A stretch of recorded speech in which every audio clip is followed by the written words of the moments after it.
Okay, so welcome everyone to the Diversifying Housing Solutions webinar, which is being hosted by RDA Sydney, which is Regional Development Australia Sydney, and EAROPH, the EAROPH Australian chapter. So I'll hand it over to Peter Cumming, who is our current EAROPH Australia President. For those that don't know, EAROPH stands for the Eastern Regional Association for Planning and Human Settlements, and we've got a long history, but I'll let our international president, Dr. Emil, talk about that. So without further ado, please, Peter.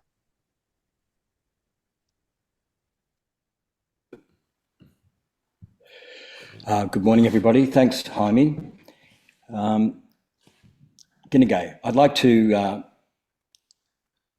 acknowledge the fact that our hosting of this event is on Gadigal country down in Sydney. And so on behalf of all of us as participants and speakers, I'd like to acknowledge the Gadigal people, their elders past, present and emerging, and to also acknowledge that wherever we are on country, I'm here on Yagal country in the Clarence River, Birimba district. So perhaps we can just reflect briefly on where we are and pay our respects. As President of EAROPH Australia, I'd like to also extend a very warm welcome to our speakers and participants to this very valuable webinar. It's been co-hosted.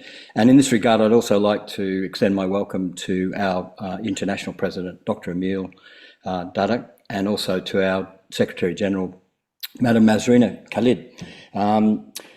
Your attendance acknowledges the importance and the value of this event. I'd now like to hand over and introduce Julie McAlpine from RDA, our co-host. Thank you.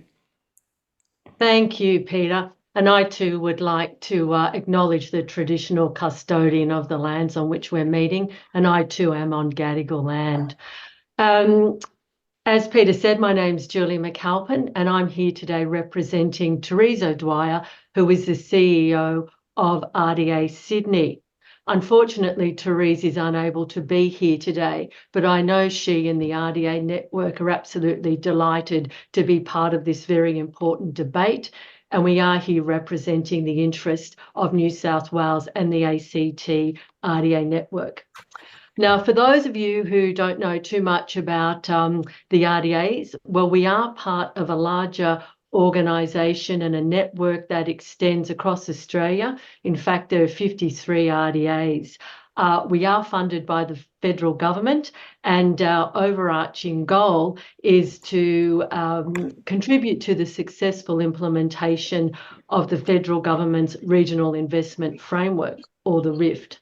And the RIFT is very much focused on investment in people, in places, in services, and in local economies.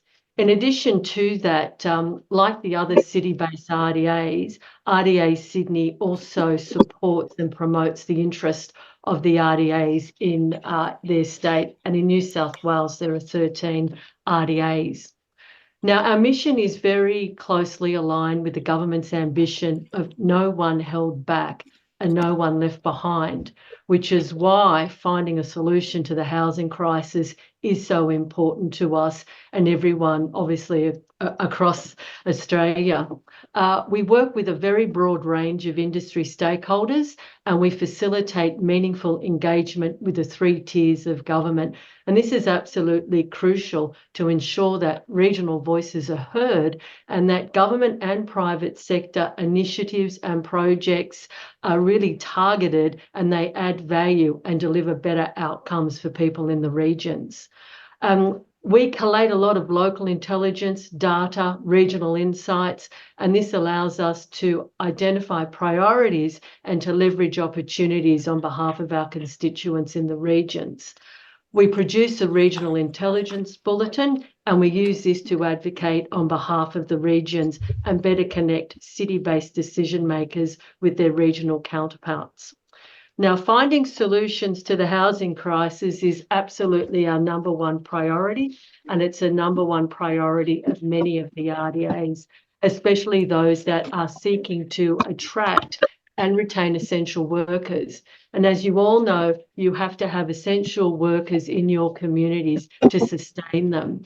And it's extremely difficult to attract them if you can't provide affordable housing, if the rental market is tight, if there isn't suitable housing. We know that it underpins the whole of the community. And that's why we're really looking forward to the discussion, the debate today. And I'd also like to thank you all for the invitation to join you. And I'm really looking forward to hearing what everyone has to say. So thank you.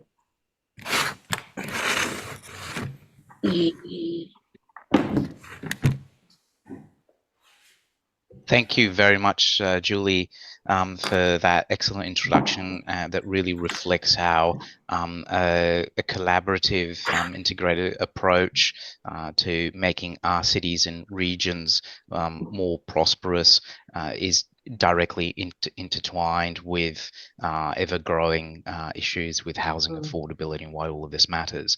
So now I'm going to introduce Dr. Emil Dardak, who's the current president of EAROPH Australia and also the Vice Governor of East Java. Please, Dr. Emil. Thank you, Jaime. Very good morning to all of you, to Pete as the president of EAROPH Australia, and we have Julie, who just introduced RDA, and thank you for your partnership with EAROPH Australia, as well as we have Mia, who is the the past president of EAROPH, now our honorary president, and Secretary General Mazina. I was informed that my colleague, Ms. Fiona Hogarth, who used to be a Consul General for Australia to Surabaya, and she's now back with DFAT in Canberra, is also joining because she's also interested to see about what's happening with the housing issue in Australia, and I hope she can be part of our family of EAROPH as well. So I think just very briefly to remind all of us that EAROPH is indeed, the right avenue for all of us to find solutions and discuss the pressing issues when it comes to human settlements and affordable housing, as well as shortages of housing, indeed is an important issue, although we understand that each country has their different challenges, and Indonesia is not an exception, I believe, so for other EAROPH member countries or chapters.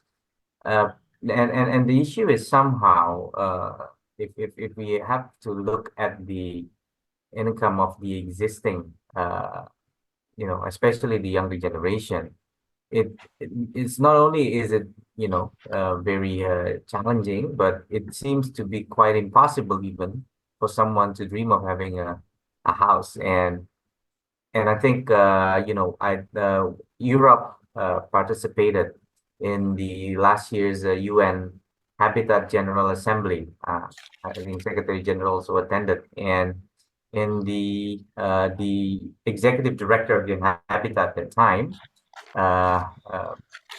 Madam Maimuna, she actually wrote in the briefing note of to all the participants about the issue of land prices increasing due to property investments that and some even speculative behavior in the investment in land. Now we know that the US introduced rent control, and there are some other methods that have been applied.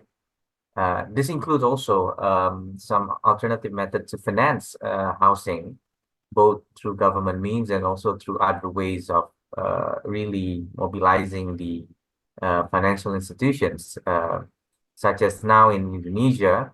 We know that there is a housing solution. It's a rent that is financed through crowdfunding. So there are some securities crowdfunding allowing people to take equity and have tradable shares in property. But of course, we got to be mindful about some of the pitfalls of this method. This should not lead to speculative method for focusing on capital gain. It's for Indonesia, for example, our prevailing government sovereign rate is now approximately 6-7% whenever government issues a sovereign bond. So and even with that, when a property investor hopes to get at least 5% capital gain a year, you add that all up and you compound that capital gain yield that people expect, then you come up with a price that is very exorbitant, at least for the land. And you put in even the materials for the construction, then voila, you still also have quite a significant cost of building a house. So that's the issue. And these are some of the things. Of course, I won't dwell too much because this is the time where all of you would be discussing what is relevant in the case of Australia. But then again, once again, EAROPH is just is exactly this is what exactly we need, because from the Australian chapter, there will be lessons learned, and there will be ideas that will be pointed out in this discussion, and we are excited to learn from this discussion and to see how we can, have this further deliberations in other chapters of EAROPH, and then we can see what are common and what are specific and unique, and what is most important. Then we advocate this. So I'm very happy that Ms. Fiona Hogarth is here as well. I don't know whether she's joined, but she said she's already joined. And this, when we spread this message around, it's very important. The fact that we are a multi-stakeholder organization, comprising of planners as well as engineers, as well as also architects, and from different walks of life, even social scientists, economists. Myself, although I concluded my term back in February as a vice governor, and but I think it's I'll be more than happy to also still advocate this issue. We will be having a seminar next month about Jakarta and about the challenges that Jakarta is facing with the development of the suburban areas that actually result in potential inner city decline if this is not managed properly, and also the movement of the moving of the capital of Indonesia to the new capital, which is in a different major island of Indonesia. That will also create challenge for Jakarta. So, but the problem is for people to afford the house, you can't really, there is this inflexibility for land price to go lower than what it is already there. But the fact is the yield and the value of the land has changed given the changes in the human settlements, changes in people's mobility, the growth of the suburban areas. So it's a bit interesting to see what can be done and thinking outside the box. So with that, I'd like to conclude the session, and yeah, Fiona is here, so thank you for joining, and thank you, Ibu Sekjen, for also supporting this and spreading the message about this morning's. It's morning in my time here. I think it's still quite morning in Australia. So well done for EAROPH Australia, and maybe have a fruitful deliberation today. Thank you. Thank you very much, Dr. Emil, for that insightful international scene setting and the value that an organization that crosses boundaries and disciplines brings to all of our collective, challenges, the human challenges that are common across all our areas. So I'll just very briefly explain a little bit of the format for today, and then hand it over to Michael Wheatley. So I'll just share my screen again.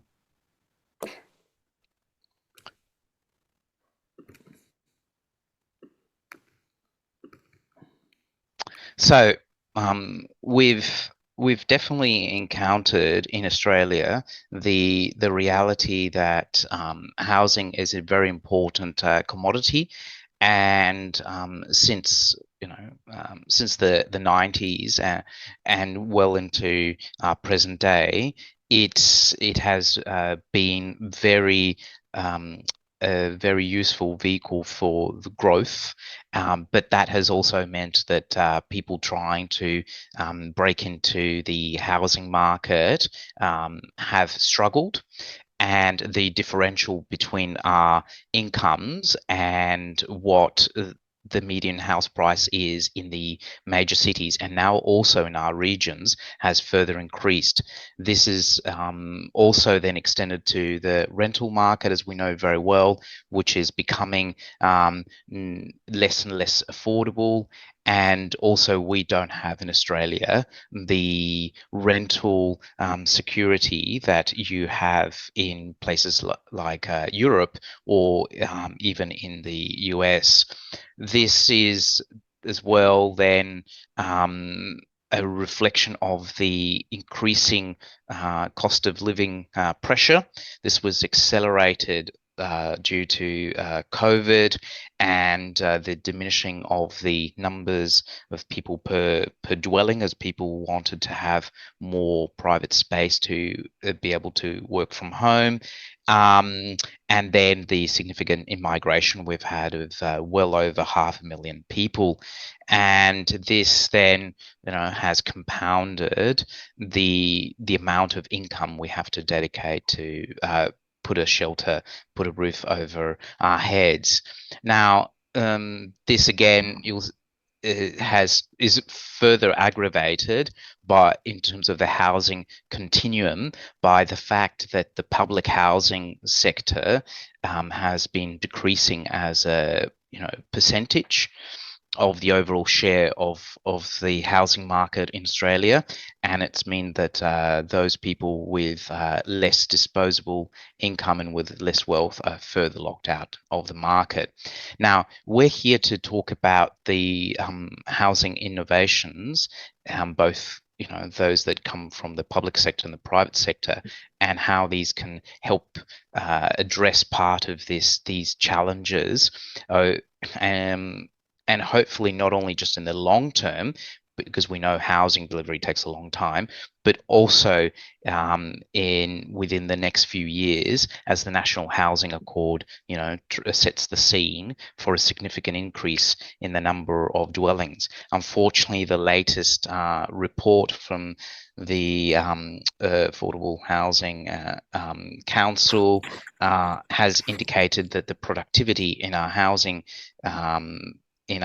sector has gone backwards since the 80s, whereas other industries have their productivity and innovation have increased substantially. So there's a lot of scope for not only looking at aspects of planning and land supply, etc., but also at innovation and productivity gains. So I'm now going to just indicate that the two key aspects that we're sort of sharing and talking about is the idea of, if there is an alternative to fully funded public housing models, which is something that comes up quite often in conversations around private innovation, and can the private housing models and ideas deliver on affordable and diverse housing for Australia? So I'll introduce now Michael Wheatley. Just going to bring up my sheet.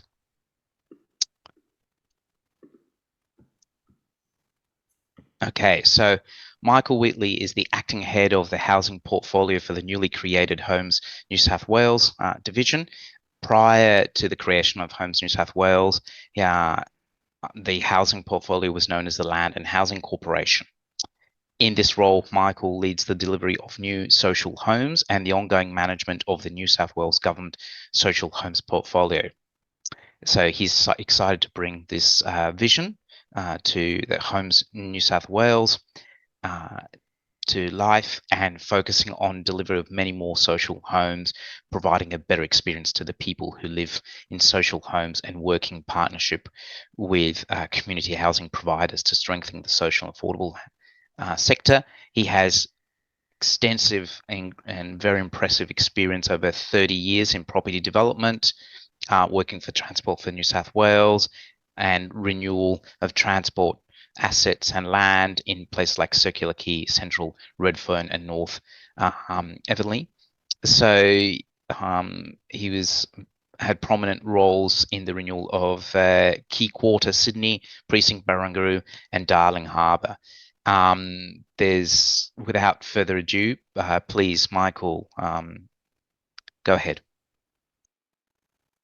Thanks, Jamie. Just thank you for having me today. I just too would like to acknowledge the traditional owners of all the lands that we're on today.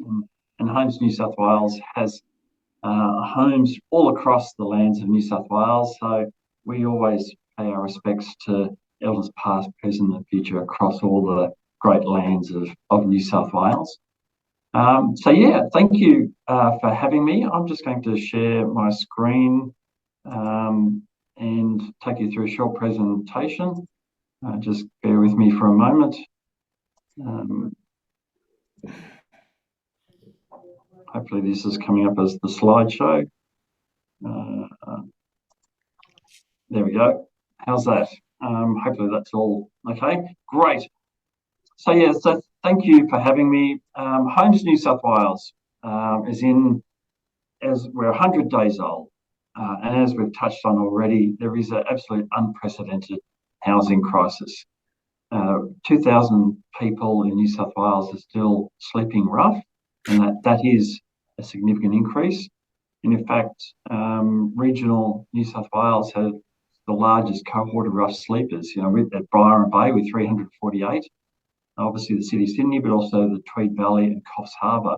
So when you think of homelessness, it's not an urban or Sydney-centric issue. This is across all of New South Wales and in the regional. So it is a massive issue. We have over nearly 58,000 people on our wait list in New South Wales for social and affordable housing. We have 8,000 priority applicants, and it is changing. I think the two charts that Jamie put up about the declining proportion of social and affordable public housing is real, and this government is very aware of that declining portion, and I'll touch on that as we go through. So Homes New South Wales, 100 days old. I think if we're talking about tackling the crisis and diversifying housing solution, government needs to be far more coordinated and unified in our approach. And that is at the heart of this government's decision to form Homes New South Wales. It is going to be one agency that looks at the whole continuum from homelessness services through housing services for tenants in public housing through to delivering and supporting the social housing, community housing sector. So we are not only just here to look after public housing and homelessness services, we are here to support and really grow the community housing sector, where hopefully we want to be an enabler of that sector to grow much, much greater. Now, it has brought together DCJ Homelessness and Housing Services with Land and Housing Corp and the Aboriginal Housing Office all together to really create a unified approach. It is putting people at the heart. And one thing we touched on, and this goes to the heart of the two questions, we know we have to do things in partnership with everyone, whether it's with local councils, whether it's land councils, especially the CHP sector, and private industry. We can't do this alone, and I think we're going to get greater outcomes if we take a partnership approach. And that really is a key to getting the diverse outcomes. And also, we need to do it well. The social license will disappear if we don't do things well and do things properly. So what's our focus at the moment? Obviously, we're building more homes coming through Commonwealth funding. We've got to maintain our houses and provide better maintenance service. If we're to tackle, especially in regional areas, the fastest, most simple way for us to provide housing and keep our housing is to keep our housing in good order, properly looking after them. And we acknowledge that we have not done that very well. But first priority, keep good housing in action for people who need it. That is the fastest way. We do have has had a history of houses declining. But if we can reform them and get them up to speed, then we'll absolutely maximise the impact. We are in the process of developing a holistic housing and homelessness strategy. The two go together, and we are trying to focus on local, district and people-focused public housing services. And also out there, hearing from the tenants and the people on the ground is really important to our approach. So what does this mean? We are committed to providing homes for everyone and to minimise homelessness, make it rare and brief, and minimise the repeating of it. So what are the challenges and opportunities, I suppose, for regional New South Wales? Regional New South Wales is a really big part of our portfolio. We have 125,000 homes across New South Wales. We know the population is the third in regional New South Wales. Our housing that we provide in regional areas is a bit less than that proportion. We're at about 25%, and that's something we're acknowledging and something that we're working on. So we have nearly 30,000 homes across regional New South Wales. So the challenges are massive. Key worker housing, essential working housing has already been touched on. That is a core part of what we need to do and get a unified approach to essential workers in the regions. Homes New South Wales is working across government to provide a unified approach to that. But the key thing is that we look at this holistically and address all the cohorts and all the needs across regional New South Wales. So what are we doing? Now, first and foremost, and our Minister Jackson, who's the Minister for Housing, openly acknowledges we have got so much more to do. We need to do more. So what I will preface this by saying we are actively working on through the budget processes of how we can tackle the declining proportion of houses. How can we diversify the housing? How can we meet all the different cohorts? How can we tackle key worker housing? What we currently have at the moment is we have about 1,200 or nearly 1,300 homes across 8 projects in regional New South Wales. This includes 240 new and replacement homes in the Northern Rivers, but we also have a really important program, which I'll talk about a bit more, regional communities, which is unlocking land for the future. So actually, I'll talk about that a bit more. Sort of the regional communities are a really important program for us. In Bega, Forbes and Cooma, we're looking at ways to unlock land. We've got a few more on the horizon that we're planning, and unlocking the land supply is a key part of what we can do. We do, with the amount of our housing across New South Wales, it means we do have land and we can facilitate land. And this is where our partnerships will come in handy with local councils, where we can use our land and partner with local councils to increase the opportunity, to increase the supply of homes in those areas. We're also, at the moment, trying to maximise the outcomes through Commonwealth fundings. Everyone probably has heard about the HAF, the federal Commonwealth funding for community homes. We are targeting 25% of that in regional New South Wales. We ourselves have put in applications, and we are supporting CHPs to put in applications to the federal government via Housing Australia to access that funding to support more homes in regional New South Wales.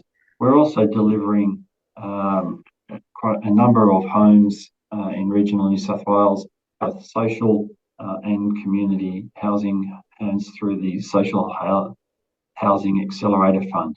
which is a $600 million fund that was provided by the Commonwealth. Another critical thing that we are doing as the New South Wales government is the land audit. A land audit across all surplus New South Wales government land from all the various agencies, land that is not needed for the use by agencies for operational needs. There is a lot of surplus land out there. Agencies are working to divest land across all of New South Wales, except this government has paused that, doing an audit of all the land, identifying all the land that is suitable for housing, and then giving Homes New South Wales and Landcom the ability to then go and deliver that land as housing. I know Landcom will be talking to you afterwards, and I probably should have given you the context.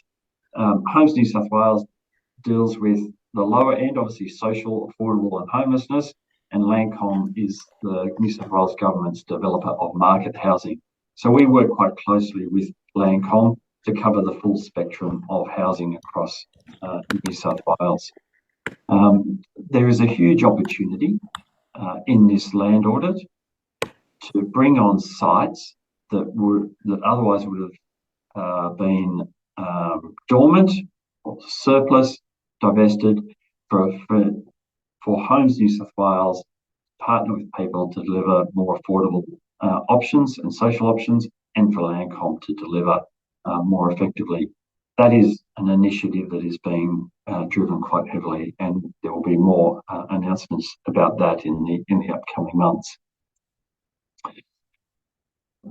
Unlocking land. Whilst we can unlock land, how do we actually deliver the houses? We are serious in our attempts to increase the use of modern methods of construction. We're avoiding the use of the word modular or prefab homes. Modern methods of construction for us, and how our approach to it is delivering permanent quality homes, just using different methods of construction, using more fabricated and factory built either components or homes. It is not temporary. It is not caravan park. It is genuinely delivering permanent homes, just using a different, more modern method of construction. We've ramped up a task force with the Building Commissioner, Department of Planning, industry bodies across all of New South Wales to look at how we can do this. Now, we know that this is not the whole answer, but it is an important part to improving our ability to deliver housing and support an industry to deliver market housing all across New South Wales. All levers have to be pulled, and we need to really strengthen the sector, create a pipeline, because modern methods of construction can be quite effective, especially in regional areas. We know, and in discussions with a number of companies who are in that sector, they are looking to set up regional hubs to build their housing products that can be supplied to regional areas. That's a real positive, because it not only is it going to help with housing supply, it also really supports a local and stable workforce, providing skills and opportunities for people in regional areas. So it really does two things. Helps and contributes to delivering housing, but also, equally importantly, delivers jobs, skills and opportunities for people in regional areas. You know, we need to deliver thousands of homes across New South Wales, and if we can develop an underlying proportion of those through these methods, that will really help deliver better outcomes. This is especially relevant. We are already doing that for teacher housing across New South Wales. We have a program for working with the Department of Education to provide teacher housing. We also provide police housing, but we've got to do so much more. There's health and all forms of essential workers and under Homes New South Wales, we're building our plans to do that. Once again, like the regional communities, land developments are important. We are a not-for-profit housing provider. We don't develop land to make a profit. We deliver land to provide housing to those in need. And if we have land and work with councils to create land, unlock supply, we build houses on them, but also open up those land subdivisions for market housing.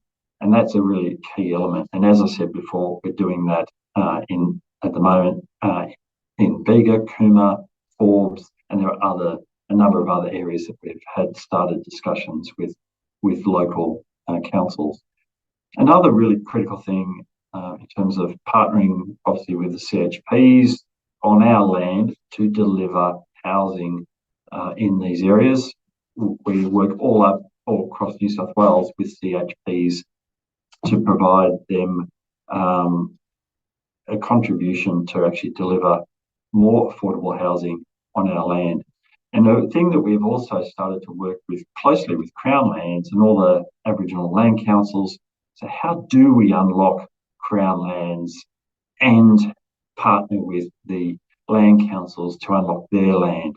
How do we get those going? And that is a really important innovative approach that we need to crack, and we are actively working on it.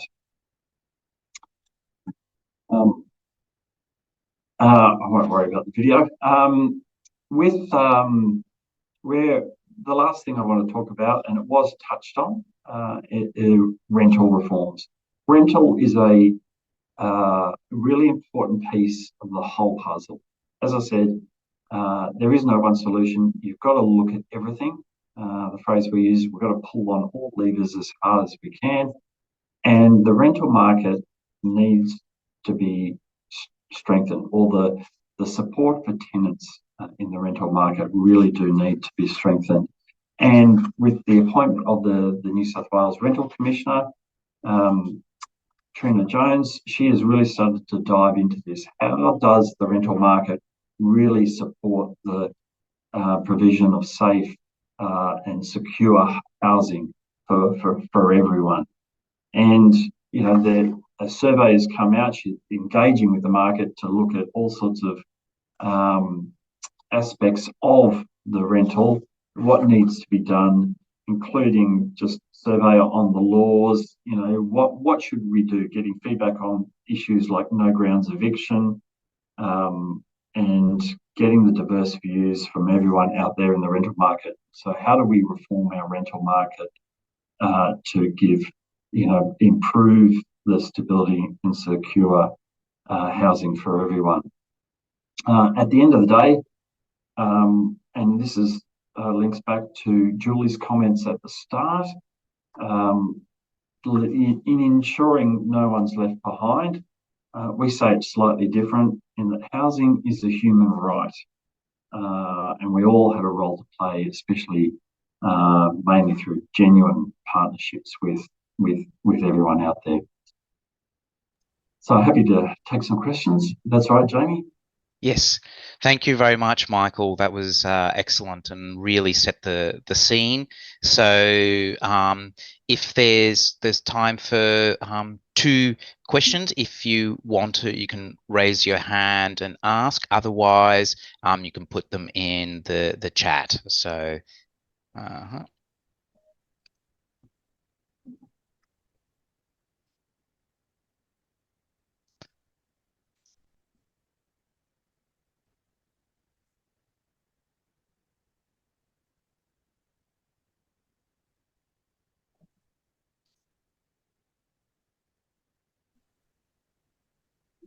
Hi, Michael. Thank you for that. My background is in whole of government asset management, and I just want to applaud you for the emphasis on maintenance of your assets and your housing stock, because that's been the biggest problem that we've experienced over decades, is the high cost of maintenance, especially if you leave it towards the end of the life of the particular component of each of the housing aspects.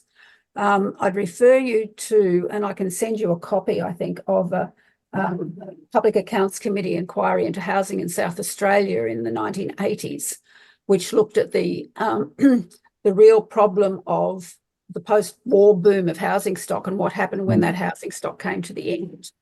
And that long-term planning for maintenance is absolutely critical, and I applaud you for taking that on board. Thank you.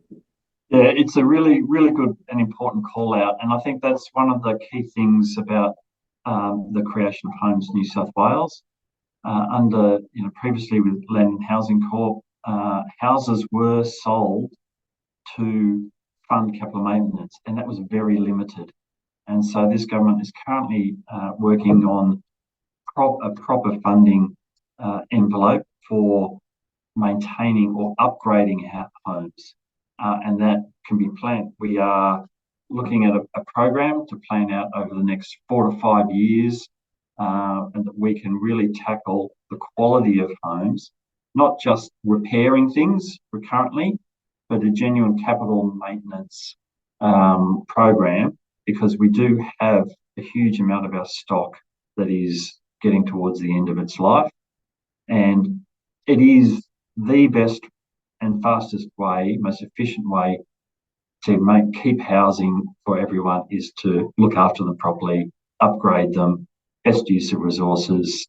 And then once we do that as a priority, we can then look at, follow closely behind with new housing. Thank you, Michael. And one final question from Jessie Carroll. Can you explain more about the land audit? Yeah, so the land audit is something that the government instituted as soon as it was elected. Firstly, agencies were asked not to sell any land, and this is then there's a process of going through all what's called surplus land that's not needed for operational requirements. And there is a lot of land out there the government has that is not needed for their operational needs, whether for each agency.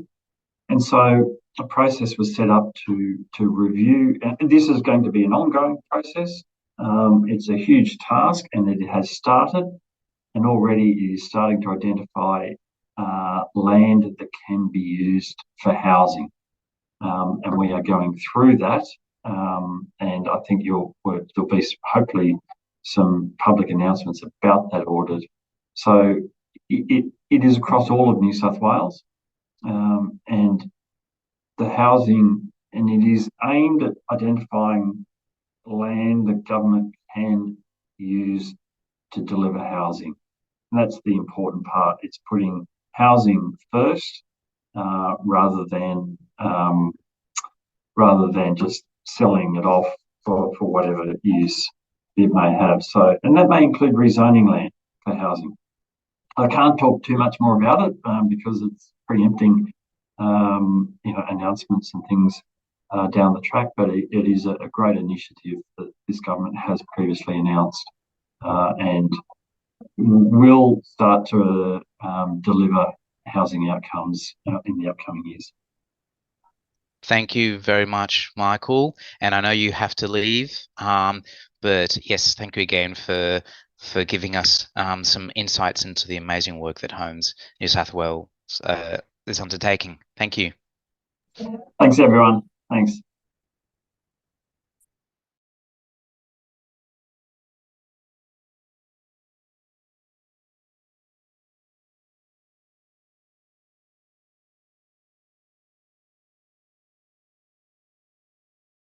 You're on mute, Jamie. Thank you very much. That provided the introduction to the public sector-led solutions. And now we're going to have Robert Dodd from Landcom, take it into the other part of the housing continuum, and I'll provide a brief introduction to Robert. So let me just read up.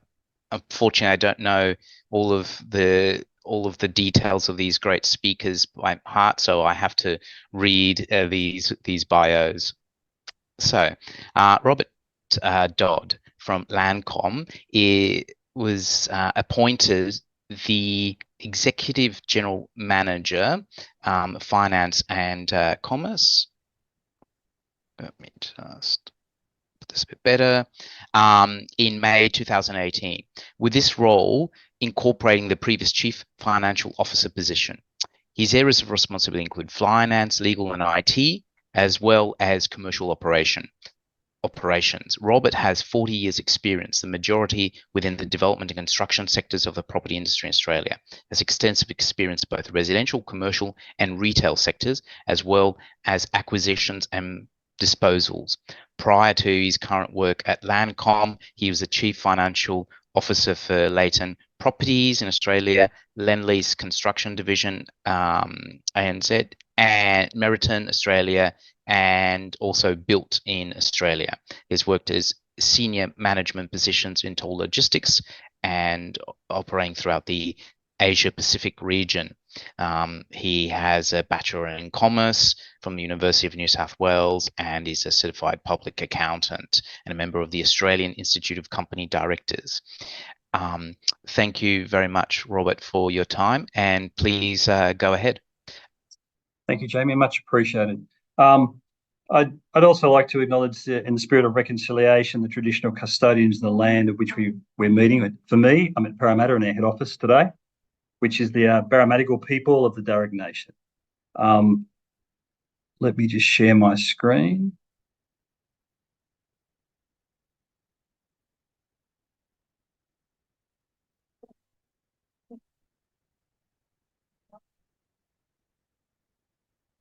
Now, is that working for you, Jamie? Great, thanks. So we've approached this from the point of view of diversity providing. Sorry, Robert. I think what we're seeing currently, you're sharing the slide for the speaker instead of the main one. Yeah.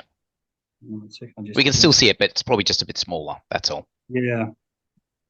Let me just check that.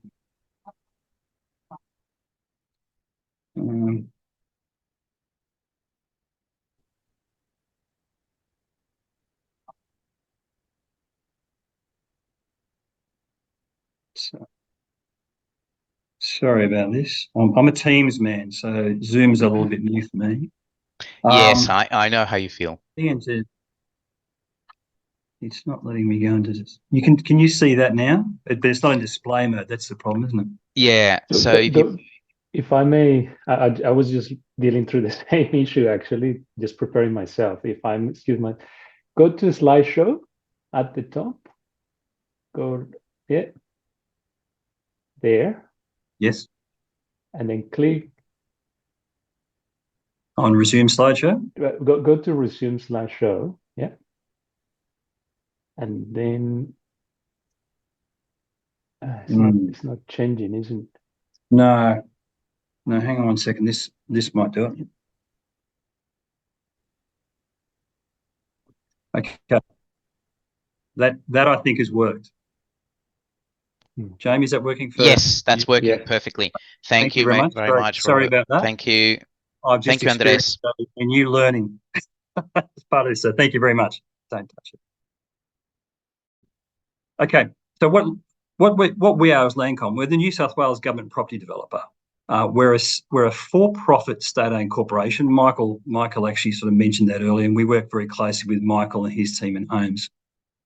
We have affordable housing targets for both metropolitan and regional areas of New South Wales, and that ranges from 10 to 30% of our developments, depending on location and a few other factors. It's normally higher in the regional areas. We develop traditionally land as either the landowner or in partnership with large landowners. So our sweet spot is developing land estates. We are currently moving into the built form due to demand from stakeholders, primarily community housing providers. The current market in New South Wales in construction is quite difficult, and Landcom has the balance sheet and the size to be able to cope with that, where the community housing providers are struggling and they're asking us to get involved. So we're happily doing that. In the housing ladder, from the top down, from market ownership, affordable ownership, market rental, affordable housing rental, and social housing, Landcom plays predominantly in the top 4 areas. So we are providing market supply, and we see market supply as a key part of the solution for the housing crisis that we're currently experiencing in New South Wales and Australia at the moment. And what's actually supplied is part of what Landcom is working on. What I'll talk about today particularly are affordable ownership. Landcom has in its affordable mandate a mandate to create houses that are affordable for low to medium income people in both the regions and metropolitan areas, and also affordable rental housing as part of our affordable mandate. So I'll talk about those two separately.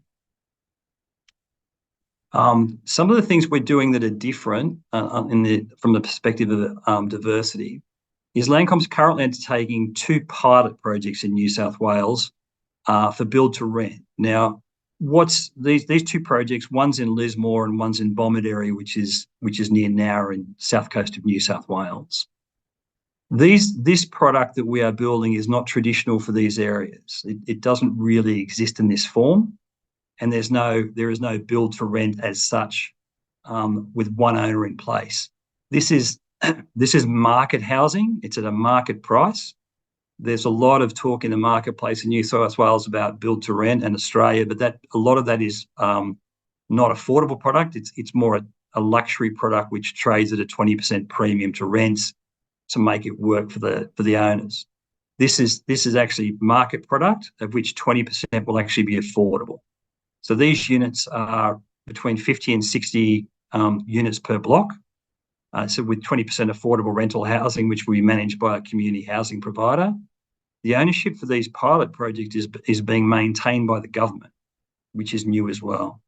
So this is a new product in these regions. It will increase supply in the market and take pressure off rents, as well as providing a component of affordable, and that affordable and that market can be tailored to key workers, which is also a current government focus.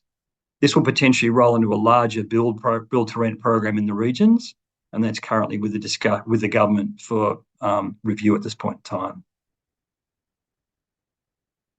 We also have an affordable housing with community housing providers approach. Landcom mandates an affordable rental housing component of 75% of rent on our estates, with market rent as the definitions, this rental housing. The way we're doing that is we're partnering with the community housing providers by providing the land at a very heavy discount, and this enables them to stack up the new accommodation. Normally it was rental accommodation in unit blocks, stack that up financially, and the CHP then develops and operates these buildings on our estates. Landcom has been providing affordable housing for some time. To date, up until the last couple of years ago, what we're doing is we're mandating the developers who are buying our sites to have a percentage of affordable housing for a 10-year period, which met the government standard for affordable housing at the time, under the SEP at that period of time. What we weren't happy about was that at the end of the 10 years, that product disappears from the affordable space. We view the sale of these sites to CHPs as a more into perpetuity solution, as the CHPs are required under their mandates and their registrations to use these products for affordable housing, which is at least 74.9% be technically correct to the market price or less. And if they do want to exit them, they've got to reuse the funds for more affordable housing. So that's why we see this as a much better solution, where the product doesn't disappear from the market. I mentioned earlier we're moving into the building space. So we have a built form division we've just created. That built form is initially really at the request of community housing providers who are finding it very difficult to take construction risk in the current market. The current housing market in New South Wales has been subject to rapidly rising prices like the rest of the country, and also some instability amongst the builders themselves in recent times. But Landcom has the ability in the balance sheet to be able to manage that. So we've actually got a project we're developing ourselves with a view to selling the finished product to a community housing provider pretty much at cost with the land discounted. Other areas we're working on as well, in terms of getting the pricing down and making things affordable. Michael mentioned this earlier as well. So this is on the back of what Michael was talking about. We're looking at what we call modern methods of construction. And one of those for us is what Michael was referring to, which is manufactured housing. So we're looking to demonstrate a 2-story townhouse solution, so 32 townhouses that are fabricated off-site and then assembled on-site. So they're not modular as such, but they're assembled on-site. The reasons we're looking to do that is we believe there'll certainly be time savings in the manufacturing process, which is critical as we try and address the housing crisis. The time to construct and get a key in the door for housing for us is currently about 4 years from the securing of the site, and we're looking at this as a methodology for reducing that times to keys indoors. We believe we can achieve better quality in this process, significant sustainability improvements over traditional construction. So, for example, significant reductions in waste, the sort of efficiencies you can get out of manufacturing with continuous improvement processes. So we do think this is the way of the future, and we think if we can make this stack up, it will become viable if we can get the volumes of this we're doing across the state increased. We're also looking at modular. I separately headed this one, modular housing. It is a subset of modern methods of construction.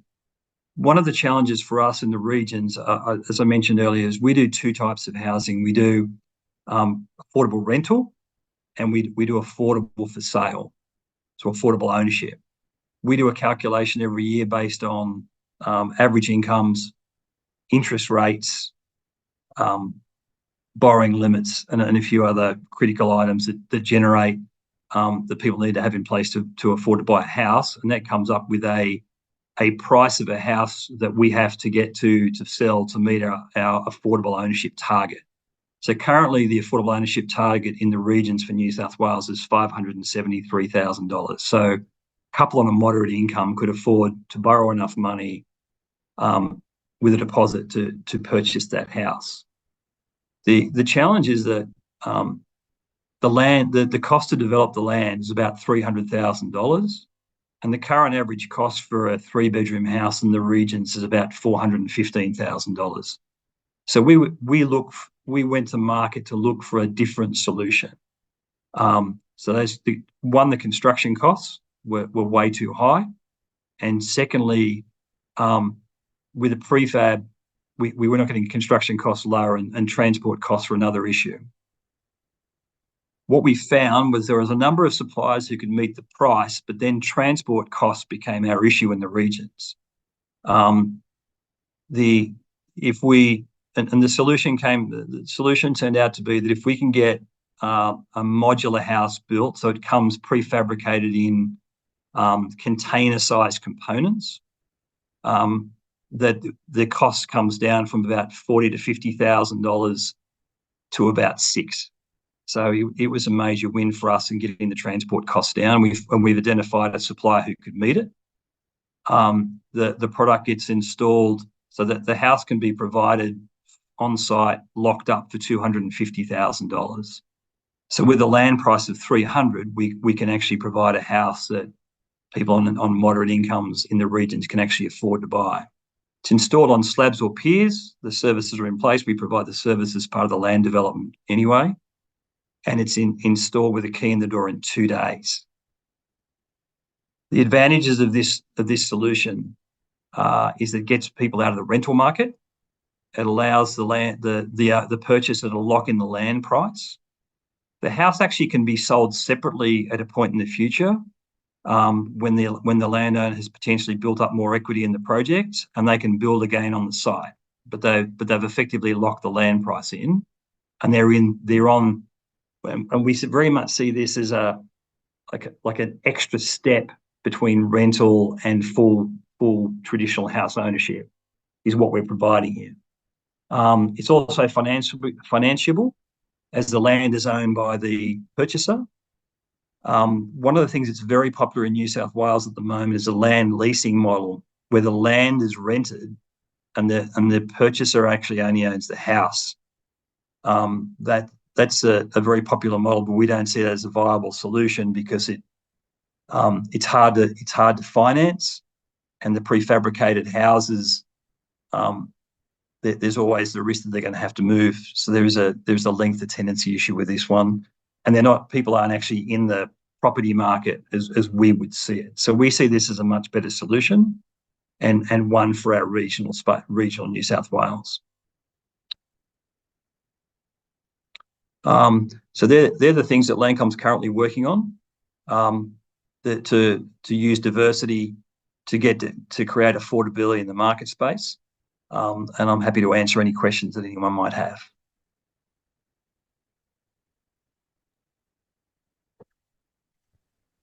Thank you very much, Robert. That was a great presentation, and it really, I think, started to flesh out what it means to use modern construction methods in the regions and the challenges that you all front. So there's a question from Alexander Rivera. So please go ahead. Yeah, thank you. Thanks, Robert, for the presentation. Regarding the construction methods and trying to save time and cost, I'm wondering if Landcom has done experiments with 3D printing housing or locally recycled materials or innovative methods like that. Thank you. Good question. No, we haven't. We've seen some. We have been doing some. We haven't done anything. We've had a look at it. The 3D printing, we've only really seen work in like, I think there was one of the regional governments did an amenity block with 3D, which was successful. It wasn't cheap, but it was successful. We haven't seen anyone come to us and the people we've been asking with a practical proposition about how that would work with a 3D printing. It might actually have the space inside the manufactured environment, I think. I mean,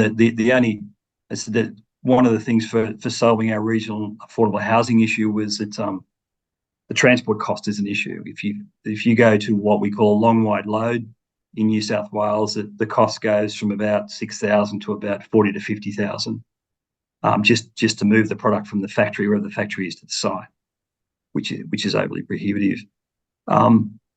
We are doing a sustainable house at the moment that might be of interest. So we have a project at Wilton in New South Wales. We're currently in conjunction with a major house builder building an Australian form of a passive house with a very high sustainability components. Landcom is actually moving its own targets to move to net zero. So we're very interested in this space. And certainly the circular economy as well. So that same site, we've constructed a road out of recycled coffee cups as well. So we are doing some interesting stuff, but yeah, not the printing at this point. Thank you very much, Robert. And one more question here from Andres Lopez. So are these modular designs available for different types of developments? Example, greenfield developments and also more established urban areas?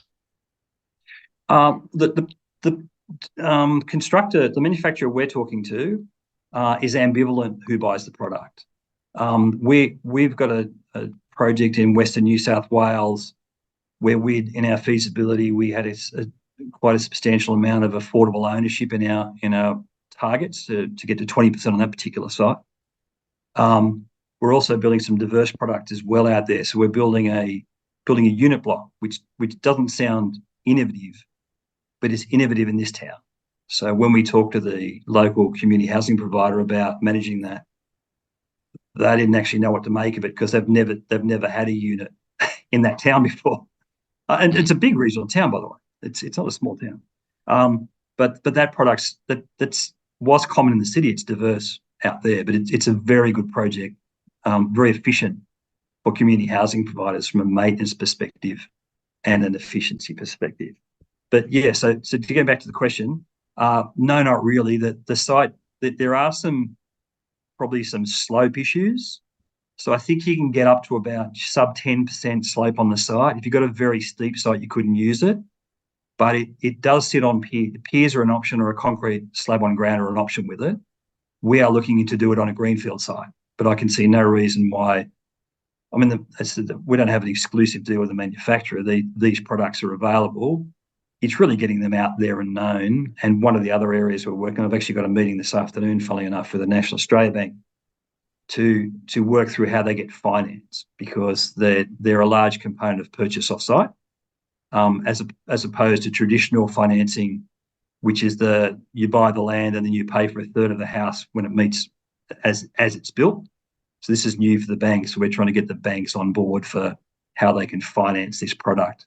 So we're currently, that particular project's approaching a DA with council. So we're probably a year and a half away from proceeding with these. And what we want to do is put one of these on site as a display home. It's a 3-bedroom, 1-bathroom house, small lounge, small dining, no garage. So it is a step up the ladder, and it secures the land price, which is the most important thing. So people are actually on the property ladder, and as that ladder continues to move up, which there's no reason to think that won't, given the scarcity of land, they're actually on it and moving with it. So we're really proud of this as a solution. Yes. Thank you very much, Robert. There's a lot of great questions in the chat. If you do have a moment, it would be great if you could maybe just provide a couple of dot points, look at them. But in interest of time, we'll have to move on, because this is a fascinating topic that I think we could do a whole webinar just on this matter. So now we'll be handing over to Annette. So Annette Waters from Homes Victoria, and I'll introduce her just now.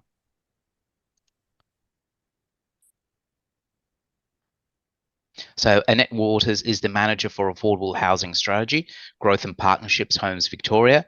Annette has worked in the local and state government sector for over 15 years. She started in Homes Victoria managing the local government engagement team for the purpose of driving housing growth through partnerships between levels of government. For the past year, she has helped develop and implement the Victorian Affordable Housing Rental Scheme, a program designed to fill a gap between the private rental market and social housing. Without further ado, please, Annette, go ahead and present. And thank you very much for joining us at last minute when Maggie Mackay couldn't attend. Oh, no problem. Thanks. Let me just make sure I can get this on the screen.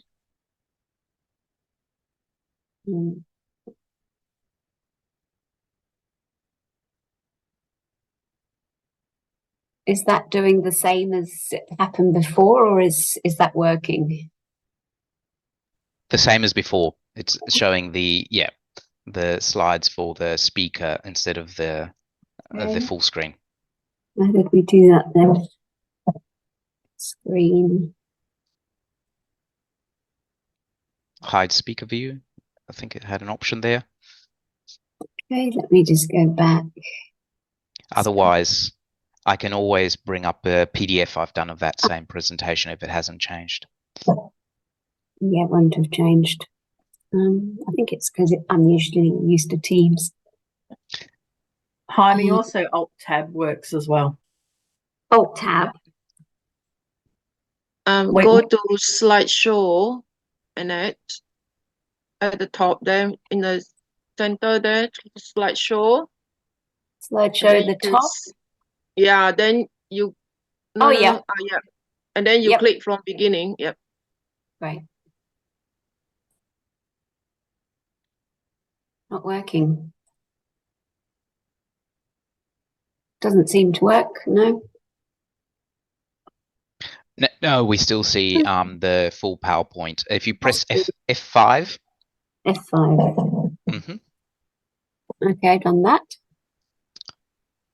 You select PowerPoint, the actual application, and press F5.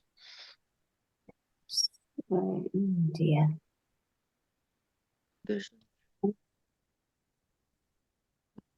Where do I do? So I do F5 and what else? So that if you select actually just PowerPoint, just the application, make sure it's the actual window selected, because otherwise your cursor might be over, but you might actually be in another application. Okay. And then that will make it full screen. So I've got PowerPoint. Oh yeah, I think I might have it now.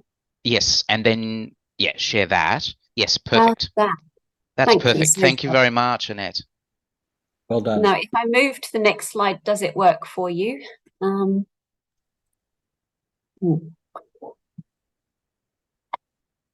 How does that look? We're still on, I think, on the first one. Oh dear. How about that? Does that move to the next one? No, still on the first one.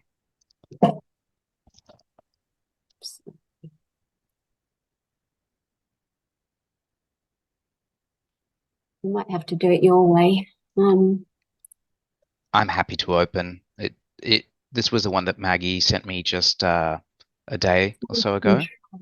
Maybe that works. No. It's so annoying because I may be quite good at technology and just not this time. Okay. What about?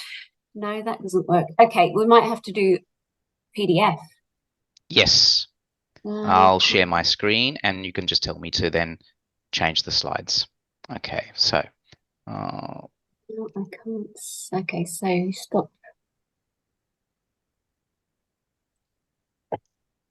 Okay, if you can do that, would be great. Can you see my screen?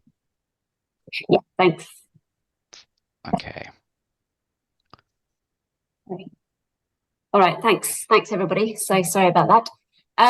So yes, standing in for Margie McKay. She's not well today, so bit of a last minute thing. But I'd like to start by acknowledging that we were all on the country and pay my respect to the traditional owners of this land, their elders past and present, and Aboriginal elders of other communities who may be here today. Next slide, please. So we know that housing is a critical foundation of a person's life. And a lot of the work through Michael will resonate through this. So from New South Wales homes, you will see some similarities in how HomeSpick operates as well. So safe and affordable and appropriate housing provides the stable base people need to improve a range of outcomes, whether it's pursuing education, access to employment opportunities, or the ability to put down roots and feel connected to a community. The quality and availability of housing plays an important role in the physical and mental health and well-being of our communities.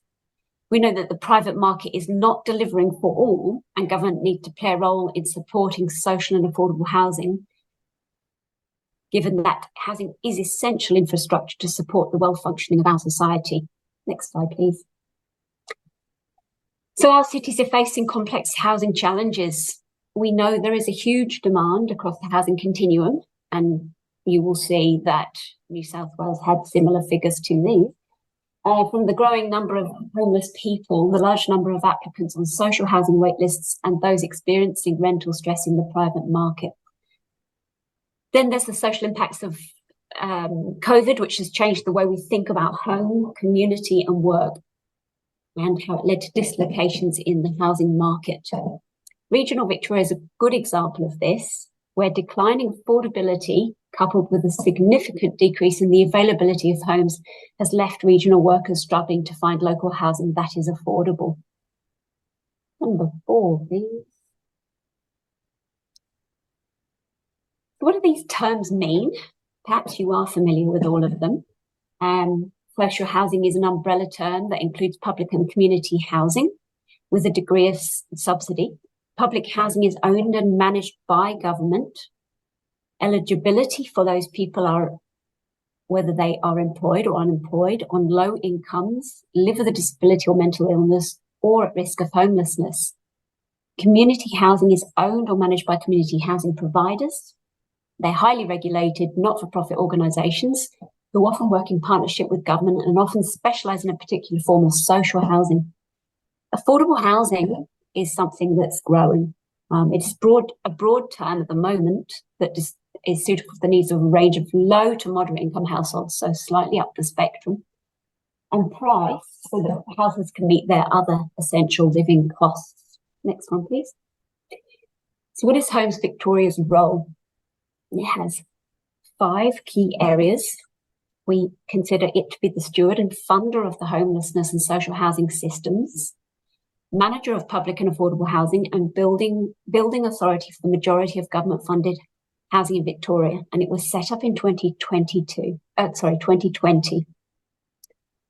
Slide 6, please.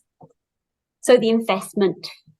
So back in 2020, there was 5.3 billion invested through the big housing build, and it's Victoria's largest financial commitment to growing the long-term supply of social and affordable housing and delivering 12,000 new homes across Metro, Melbourne and regional Victoria. In addition to the big housing build, the Regional Housing Fund will focus on more social and affordable housing in Victoria's regions, and that was $1 billion announced this year. The recently announced Victorian housing statement committed the Victorian government to build an additional 800,000 homes over the next decade, tackling the challenge of housing supply. This includes redeveloping all of Melbourne's 44 ageing high-rise public housing, starting with towers in Carlton, Flemington and North Melbourne. And we will bring forward a programme of works to progressively retire each tower and redevelop each site. Alongside this is the Victorian government's continuing to invest in upgrading more than 2,000 public housing homes every year. Next slide. So what are the big housing build targets? The investment will have wide-ranging social and economic benefits. We're investing in regional housing, Aboriginal housing in line with self-determination, with mental illness and survivors of family violence. We support gender equity in the construction and high sustainability targets for our projects. We're delivering through new delivery models, including the ground lease model and affordable housing rental scheme. More importantly, these social and affordable housing projects have an important role in the creation of communities across Victoria as we work to break down the stigma around social housing and to seamlessly integrate social and affordable housing into revitalised neighbourhoods. Next slide. So ground lease model, if you're not familiar with this, is delivering social and affordable and market rental homes at locations across the state through a ground lease model, first of its kind for social housing in Victoria. So Homes Victoria leases the land to a consortium to build, operate and maintain housing on the site for 40 years. The land and all homes is then returned to public ownership, which means there's no sale of public land. These projects are renewing ageing social housing sites by replacing older style dwellings with homes that are modern, energy efficient and designed to suit a range of households. As part of an integrated housing model, there's a mix of social, affordable, specialist disability and market rental homes across the sites, giving greater diversity to the rental stock. Over 1,000 new homes have been delivered through GLM at Brighton, Prahran and Flemington.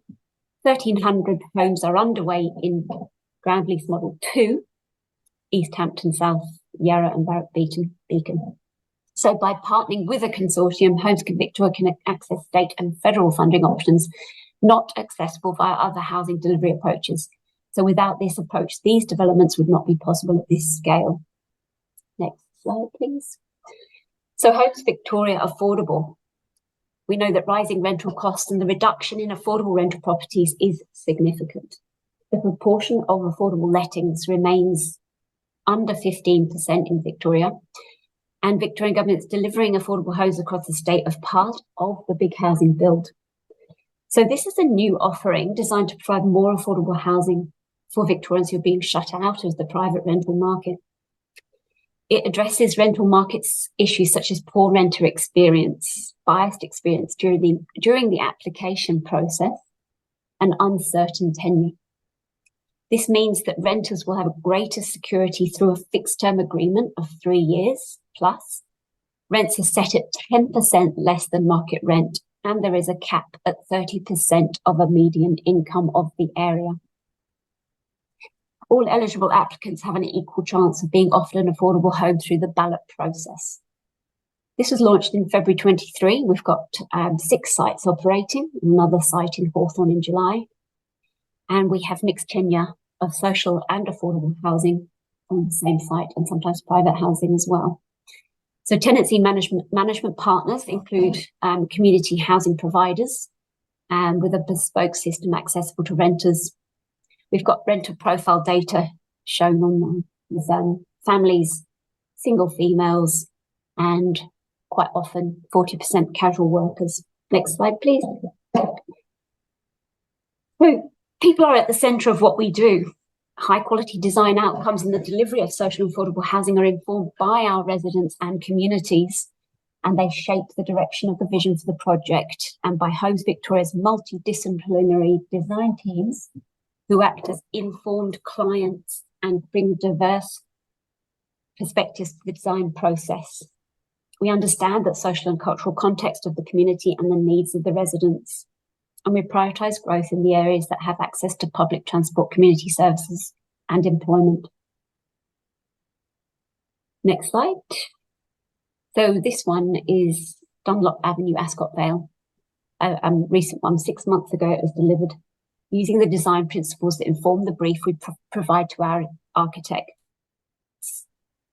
So through best practice master planning, we better integrate social housing sites into the neighbourhoods to leave a positive legacy and reduce the stigma and separation of social housing from their neighbourhoods. And using tenure-blind community design means that private affordable housing is introduced into social housing precincts with no difference between the quality of the houses. This creates greater social diversity and reduces negative perceptions of social housing. Next. These last few slides are pretty quick. So this is North Richmond, enhancing the safety and health and well-being of residents without creating a physical or social divide. Building spaces are designed to support people of all abilities and the changing needs of households over time, allowing ageing in place. Next one. Sustainability at Tarakan Street coming up. Thank you. So sustainability is the core of each development, providing comfortable, energy efficient and durable buildings. So this reduces living costs for residents and maintenance costs for Homes Victoria. As long-term asset owners and managers, the whole of life's costs and considerations of our buildings is critical. Next, please. The next one shows Markham Avenue in Ashburton. Developments include a range of communal spaces that contribute to a sense of community, including barbecue areas, playgrounds, and community gardens for residents to grow their food. Next one, and last one. We've got Banks Street in Prahran. So I'd like to finish with one of our newly completed ground lease model developments in Prahran. This development is an innovative delivery model creating 228 social, so that's a 90% uplift in social housing, and 208 market rental homes.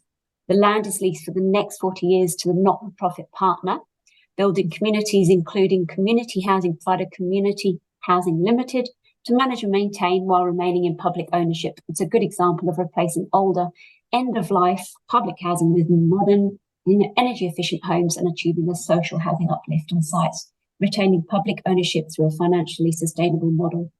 And that's the end of the slideshow. I welcome any questions. Thank you very much, Annette. That was great. And it was also, being an urban designer, I'm always happy as well when we actually see photos of the completed projects as well. So Jane Stamp had a question for you. Please, Jane, go ahead. Yes, thanks, Annette. It was really interesting. One of the things that Victorian government has done, which I think is very laudable, is relax the planning regulations so that there is an as of right ability to build a granny flat in the backyard. It's very limited in size, but it seems to me that if you had a holistic housing policy, that sort of planning regulatory mechanism would be backed up by another policy about delivery.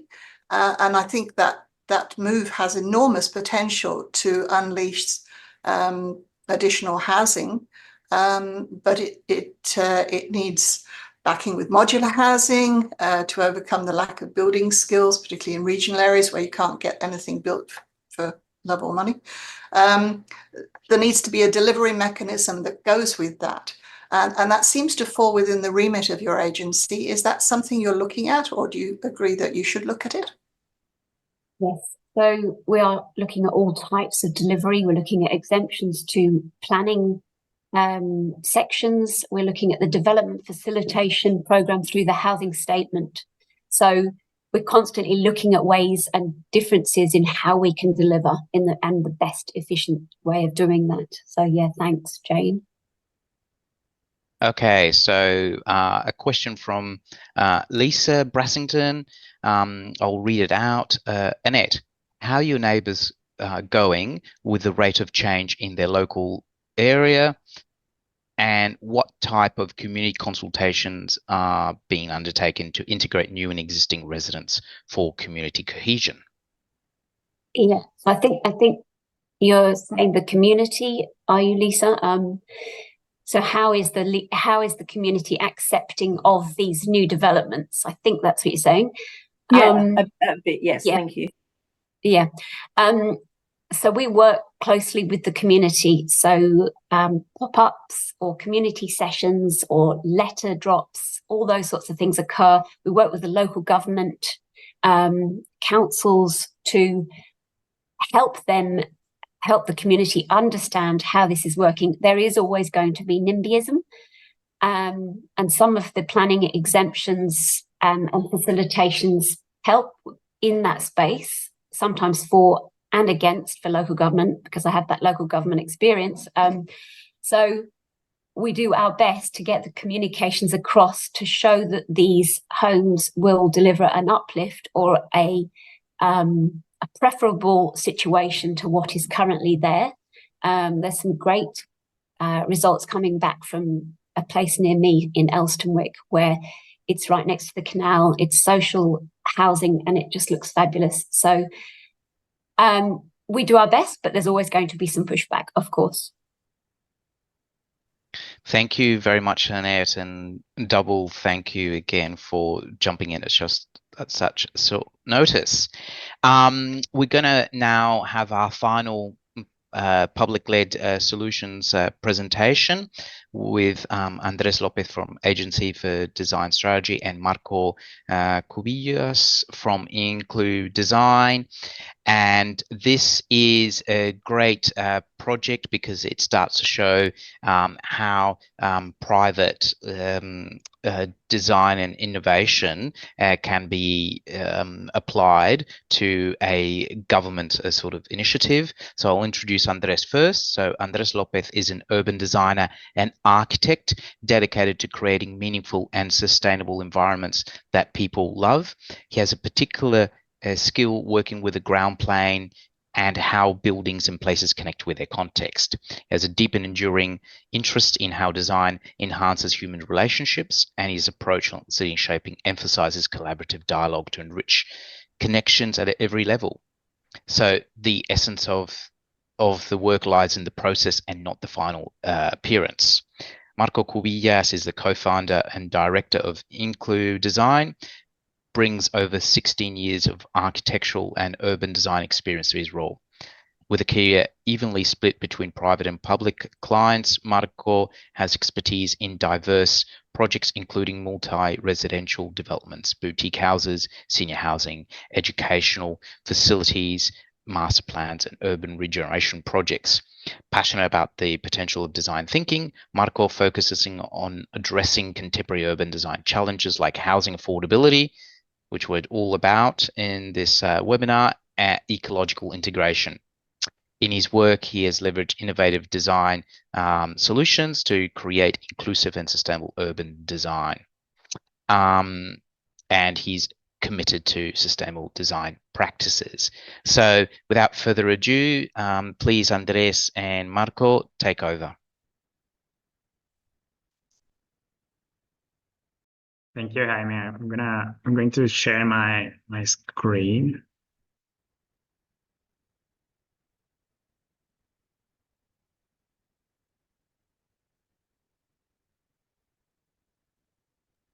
Can you see my screen? Yes, it's perfect. Thank you, Marco. Yeah. Good morning. Thank you for inviting us here today. Firstly, we acknowledge the traditional custodians of the land on which we meet today and pay my respects to the elders present, past, present, and emerging. I am with you from the Gadigal land. My name is Marco Kivilos. I'm Director of IncludeDesign, and I'm joined by Andres Lopez, Director of the Agency for Design Strategy. We are delighted to have the opportunity to present the Future Homes program. I'll introduce it briefly, then I will hand over to Andres, who will delve into one of the exemplars in more detail. Finally, I will wrap up with some closing thoughts. The Future Homes draws inspiration from the Robin Boyd Small Home Services plans, which brought good, affordable housing to Melbournians in the 1947. It is estimated that 15% of the homes in Victoria were built directly from plants at that time. And that was a solution that alleviated the post-war affordable issues. Now, with the current housing crisis, the Future Homes program has been created to increase the housing stock without compromising the design quality. The program is a Victorian government initiative to deliver high-quality, sustainable, and livable apartment designs. In September 2023, the geographic expansion of the program was announced from a single pilot location to a statewide implementation across all metropolitan and regional councils. The program revolves around the idea of gently densifying our existing suburbs while being good neighbors to a typical 1- and 2-story buildings. Plan Melbourne foresees that about 1 million dwellings in the next 30 years will be built not in the greenfield sites, but in the existing suburbs. 4 exemplar apartment designs were created to focus in on family-friendly layouts, accessibility, flexibility, communal spaces, and environmental performance exceeding current standards. The designs mandate features like deep soil areas for greenery, fossil fuel-free operation, adaptability, and a minimum of 50% apartments that needs to exceed the accessibility standards to enable aging in place. As you can see, certain conditions need to be achieved to be a Future Homes eligible site, and those focus on the idea of creating 20 minutes walkable and well-connected neighborhoods. And now, without further ado, I will hand over to Andres, who will talk in detail about one exemplar A of the Future Homes program. Over to you, Andres. Thank you, Marco. Hello, everyone. Pleasure to be here with you. So with this competition, we were given a challenge, and big challenge, because it's not just population growth. It was dealing with a multifaceted issue. And next slide. So big question for us, okay, how can we respond to this challenge and still enrich, or more importantly, enrich the lives of citizens and the suburbs themselves? Next. So we started with a vision, a very clear vision. Next. So to create developments that support the creation of homes, which was very important in the brief of the competition, create homes that nurture relationships to enable communities. So that word relationships was very important for us. And every aspect of the design element was meant to serve more than one purpose. So how does it look as a physical form? It was very, very good to think, but how does it look? We created the guiding principles based on those keywords that you saw before: community. So principle 1, we had to be a good neighbor. Relationships. So it was basically creating places to share, and a home, which principle 3 is creating places that are flexible and adaptable so you can age in place. Next slide. So the second step was to analyze the typical product, and we are all familiar with this. Is a very compact design, very poor aspect for the apartments. Communal spaces are segregated. Natural light is compromised. Natural ventilation. Very boring, dark corridor in the middle. So we took that. Excuse me, Andres. Yes. I think I'm not the only one, but there seems to be like a blue band, Like maybe a band across the top. Is that affecting anyone else? Christina or Roger, Yeah, are you seeing the same thing? Yes, I'm saying that as well. Yeah, so it's not covering most of your content, but just be aware that there is like a blue box that seems to be over the presentation. Yes, I think it's going to be fine because most of the slides are bottom loaded. Yes. Thank you, Andres. But no, thank you for letting me know. Yeah, appreciate that.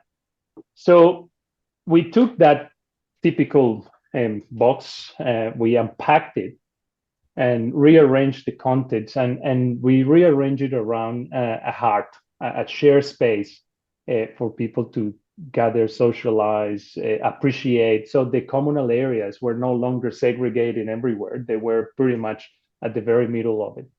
And then as part of our proposal, we wanted the living rooms to have northern aspect and as well as activating the streets. So there was this activation to street as well as the courtyard inside. Next. So principle one, being a good neighbor. Sorry, let me see my timing. Okay, I'm still all right. So being a good neighbor next for the community. So the scale, we didn't want anything that was going to overpower next.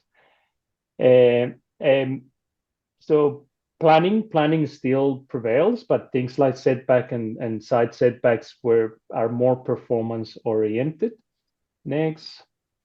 We have the idea of how the building presents to the street, and we had the stair rather than being in a core. We wanted it exposed to the threshold garden and the street, and also to the courtyard, so it's always visible. Next, we have the idea of the green belt around to soften the edges with potential for 3 canopies. Next. And always facing north and for most of the units and the living rooms, and the idea of have the windows and the aspect is habitable. Next. Separating pedestrian access and car access as well. Next. And then second, a place to share. And so this is the internal courtyard, which could be flexible and many activities by the residents got taken in place there. So it's no longer hidden and segregated. It's pretty much visible from the corridors and from the apartments. And also the threshold garden, which is a space on how it opens up to the street. And same is always visible and connected with the heart of the development and the apartment. So that's a view of the courtyard. And then how the place is, or the apartments are adaptable and enduring. Carry on. And it was important for us to create a module that was flexible and could cater for without too much complexity for 1-bed apartments, 2-bed, 3 beds for the different family units, the share accommodations. Anyway, sorry. And as you can see, the same module could work for a 1-bed apartment, a 2-bed, a 3-bed. The same structural module. Carry on. And then also the scheme would be flexible to work with 2 sites or 3 sites combined or 4 sites combined with facing a local street or a busier road as well. Next. as you can see here, is how the scheme could adapt to create a larger development depending on the sites that are amalgamated, and still have the shared spaces in the middle. Yeah. And this is just the floor plans on the ground level and how the car parking is segregated at the bottom. And the threshold garden is always presenting onto the street there with a large canopy tree. And then as you come up the stair, the main stair is always there, visible to the street as well as to the courtyard. And the courtyard is there, always accessible and visible from every apartment. And as you go to the top level, the corridor is not an enclosed corridor, it's always open with natural light. And one very nice thing about this concept is that all the apartments have 2 or 3, mostly 3 aspects. So it's like every apartment is like a corner house, right? It's no longer between apartments. Next, yeah, and this is a view from the street as you enter the development. Yeah, so I pass it over to Mark again. Thanks, Andres. We want to wrap up the presentation with the following ideas. How we can increase the housing diversity and provide affordable homes in the short and medium term. I think we believe the Future Homes program addresses rental affordability by increasing the housing stock and through innovative design and how is happening. So pretty much from 2 amalgamated sites. So we're saying from 2 freestanding dwellings, you can convert this into approximately 13 to 17 high quality apartments, where most of the common zoning in Victorian context is the general residential zone. Why short term and medium term? I think even though it took some time to become a statewide program, the Future Homes is already implemented, is part of the policy, and we believe this is positioning Victoria ahead of other states. With a front-loaded design and planning processes, reduce timeframes for approvals, which means that apartments can be delivered quicker. And the Future Homes program offers incentives to developers in addition to the streamlined process. So what are those sort of incentives? That there is no third-party appeal rights.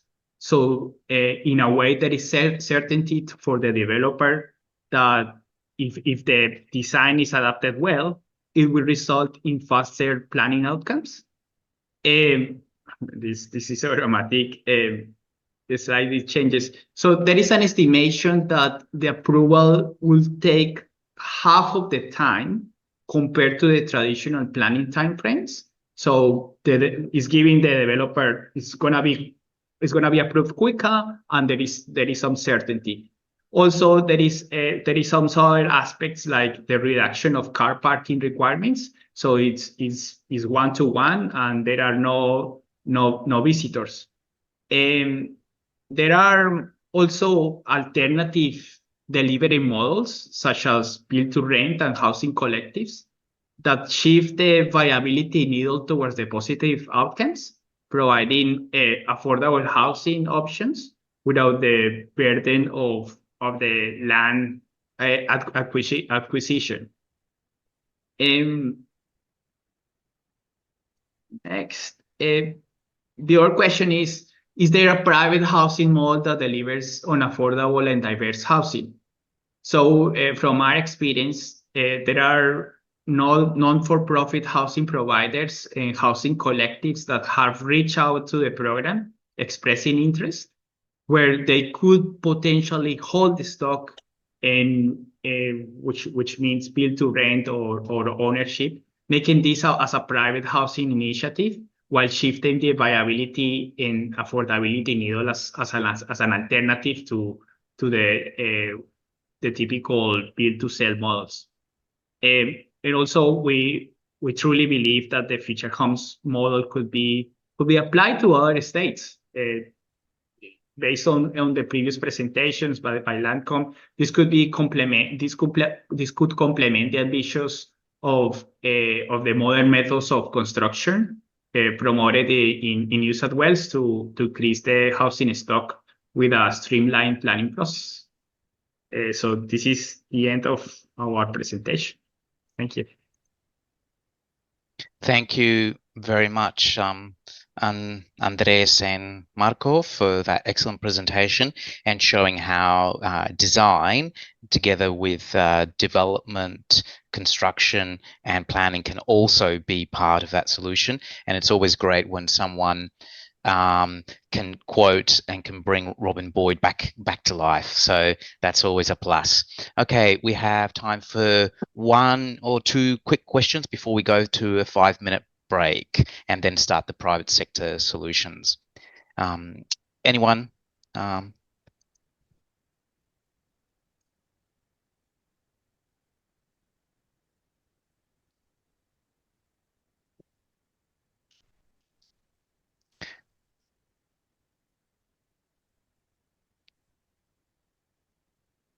Too well presented. No questions. Yes, you answered all the questions. Can I just jump in? Yes, Jane, please. I'd be really interested, as somebody in regional Victoria, where we have some abysmal apartments going up with increasing density of regional centres. Have you got any sort of regional delivery of these solutions? Could it be really good for where I live, which is in Colac? We actually are undertaking a project at the moment. It's gone through full approval and is in regional Victoria. So we cannot disclose where and the client. They want to have a full unveiling of the project themselves, but it's particularly in the regional area. So, and it's been very well received. Marco. Yes, that's correct. So there is the Future Homes website is providing a map that is mapping out what are the sites that are eligible, and there are some certain conditions in order to meet that criteria, and pretty much it's sites that are 100 meters away from activity centers and that are close to public transport. So it means that there are lots of sites in the regional area that are eligible. I'm happy to share the link in the chat, and if you want to explore this and see if your site is eligible. Thanks, that's great. Thank you very much. Yes, it is as Angelica mentioned, it is a statewide program, and it's got special planning approvals. So final question. So who looks after the common areas and the cost of these? This question comes from Christina Teng.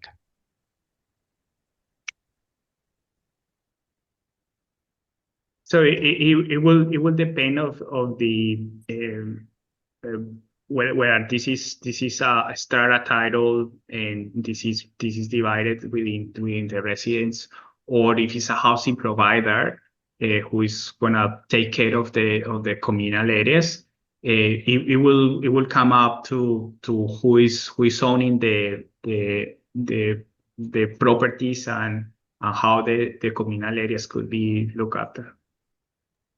So the project we've got at the moment in regional Victoria is a housing provider, social housing provider, and they're looking after the whole building and communal areas and all the maintenance. But yeah, as Marco said, strata and common ownership could be set up as well. Yes, thank you very much. There's a couple of other questions, one from Julie McAlpine and also a comment from Andy Fergus, who will be the next presenter after the break. So if you can maybe reply to those in the chat, Andres and Marco, that would be greatly appreciated. Before we go to a 5-minute quick break, it would be great if we could all do one of those lockdown things that we used to do, which is a collective photo of everyone. So this is a suggestion to prove that we're all here and yeah, we're all being part of this webinar. Okay, Christina, take the lead, please. Give instructions. Waiting for them to. Amy, where do you go? Okay, set up the frame. Yeah. I'll do a screenshot. Okay. Okay, I'll just do one, and when somebody comes in. Okay, 1, 2.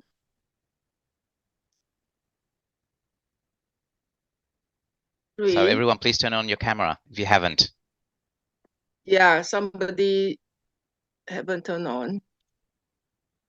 Oh, wait, just a minute.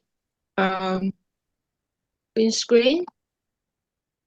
Okay, make sure I get it.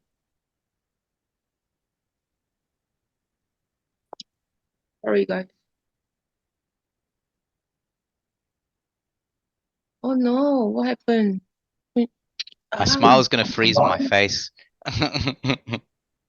Okay, a minute.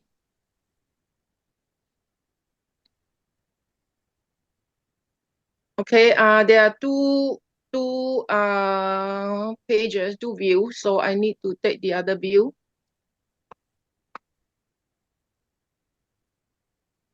Yep. Okay, take the other one. All right.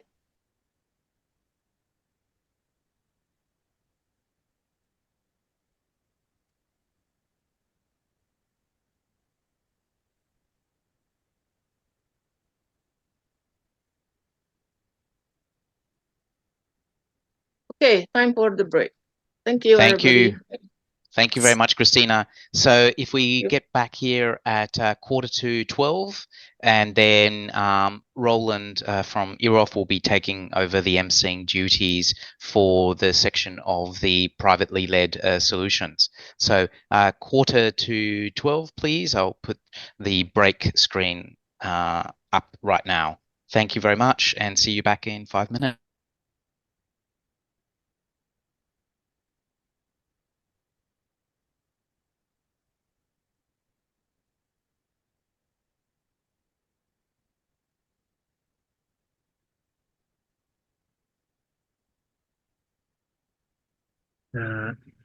Let's see if this works. Is that clicking through now? Yeah. Yes. Yep. Yes. Perfect. Okay. Yes. Finally. Thanks, everyone. And I got to hear the last bit of that last conversation, which was fantastic as well, about future homes. I'm sitting opposite one of the other winners from McGregor Westlake currently in Sydney. So I'm going to talk a little bit about myself and just introduce myself. I'm going to talk a little bit about my sort of entry into this space and the alternative housing sector in Australia.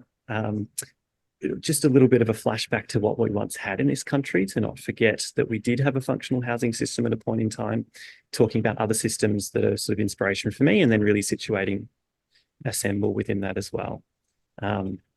So in terms of myself, I've probably spent about half my career in various local governments, as well as in the private and non-profit sector, and I work across these fields quite fluidly. Currently, I'm 2.5 days a week at Assemble, and I work privately for a range of other clients outside of that.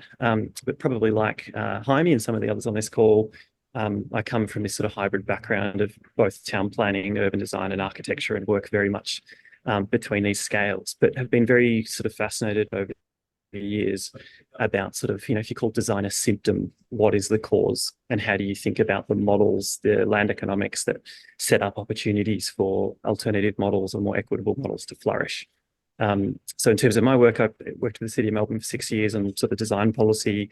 I've also been working on a cooperative housing prototype, which has just received grant funding from the Lord Mayor's Charitable Foundation to set up that entity, and working on a number of models under Assemble communities.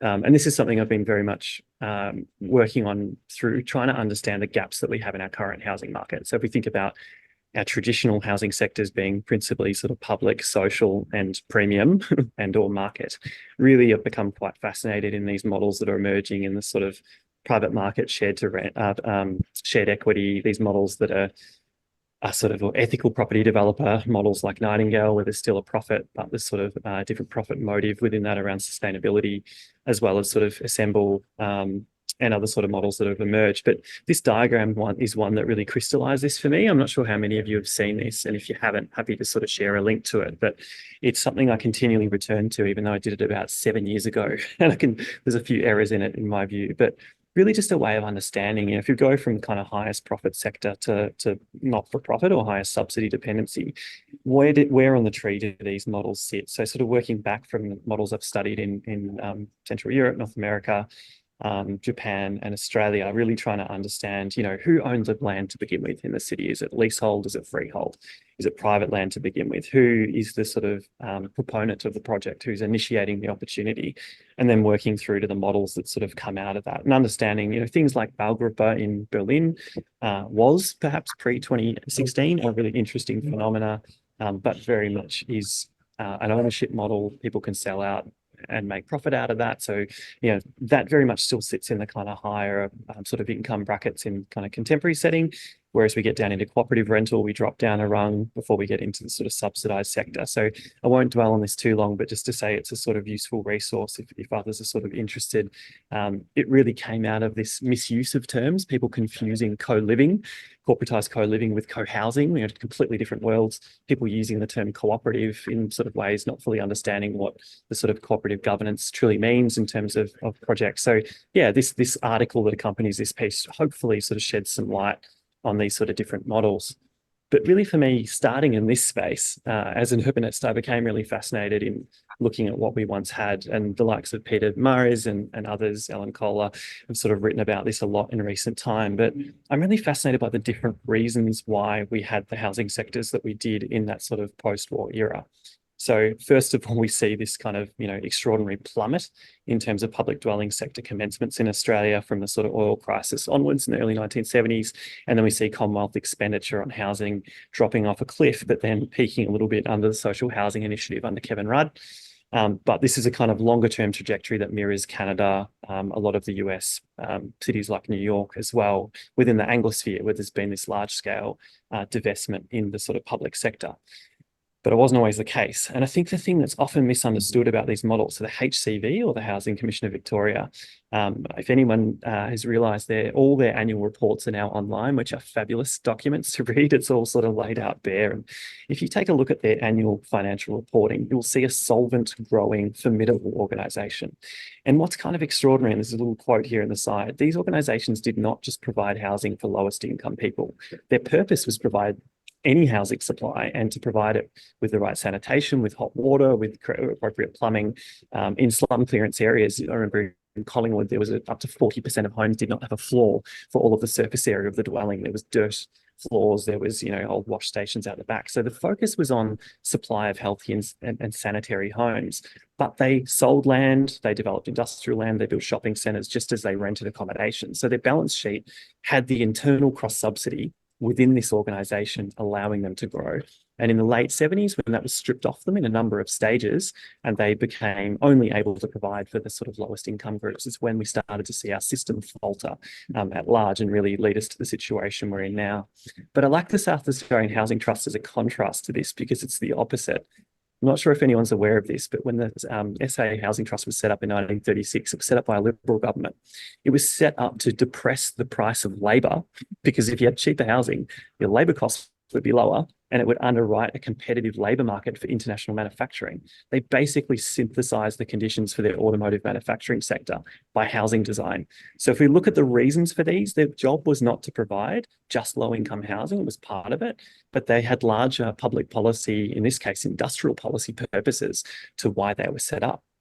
So really what we see in that late 70s is the role of the state was reduced to provide housing only where there was no profit motive for market actors. And that's where we got this concentration of highest needs, highest subsidy housing within state portfolios, which have generally declined because they're politically unpopular, particularly on the right side of politics, where it's seen as a major loss leader.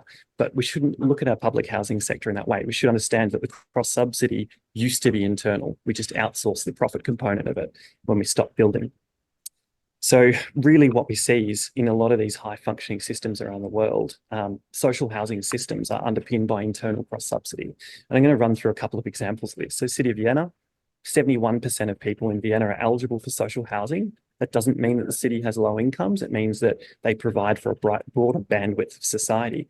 They have a solvent, very well published, growing portfolio of housing, both non-profit and city owned, because of their ability to provide housing for a broader sector of society that allows them to cross-subsidise high needs communities and also quite openly socially engineer that distribution of people across the city so they don't get high concentrations of enclaves in the way, say, a city like Brussels has happened over time, or Paris.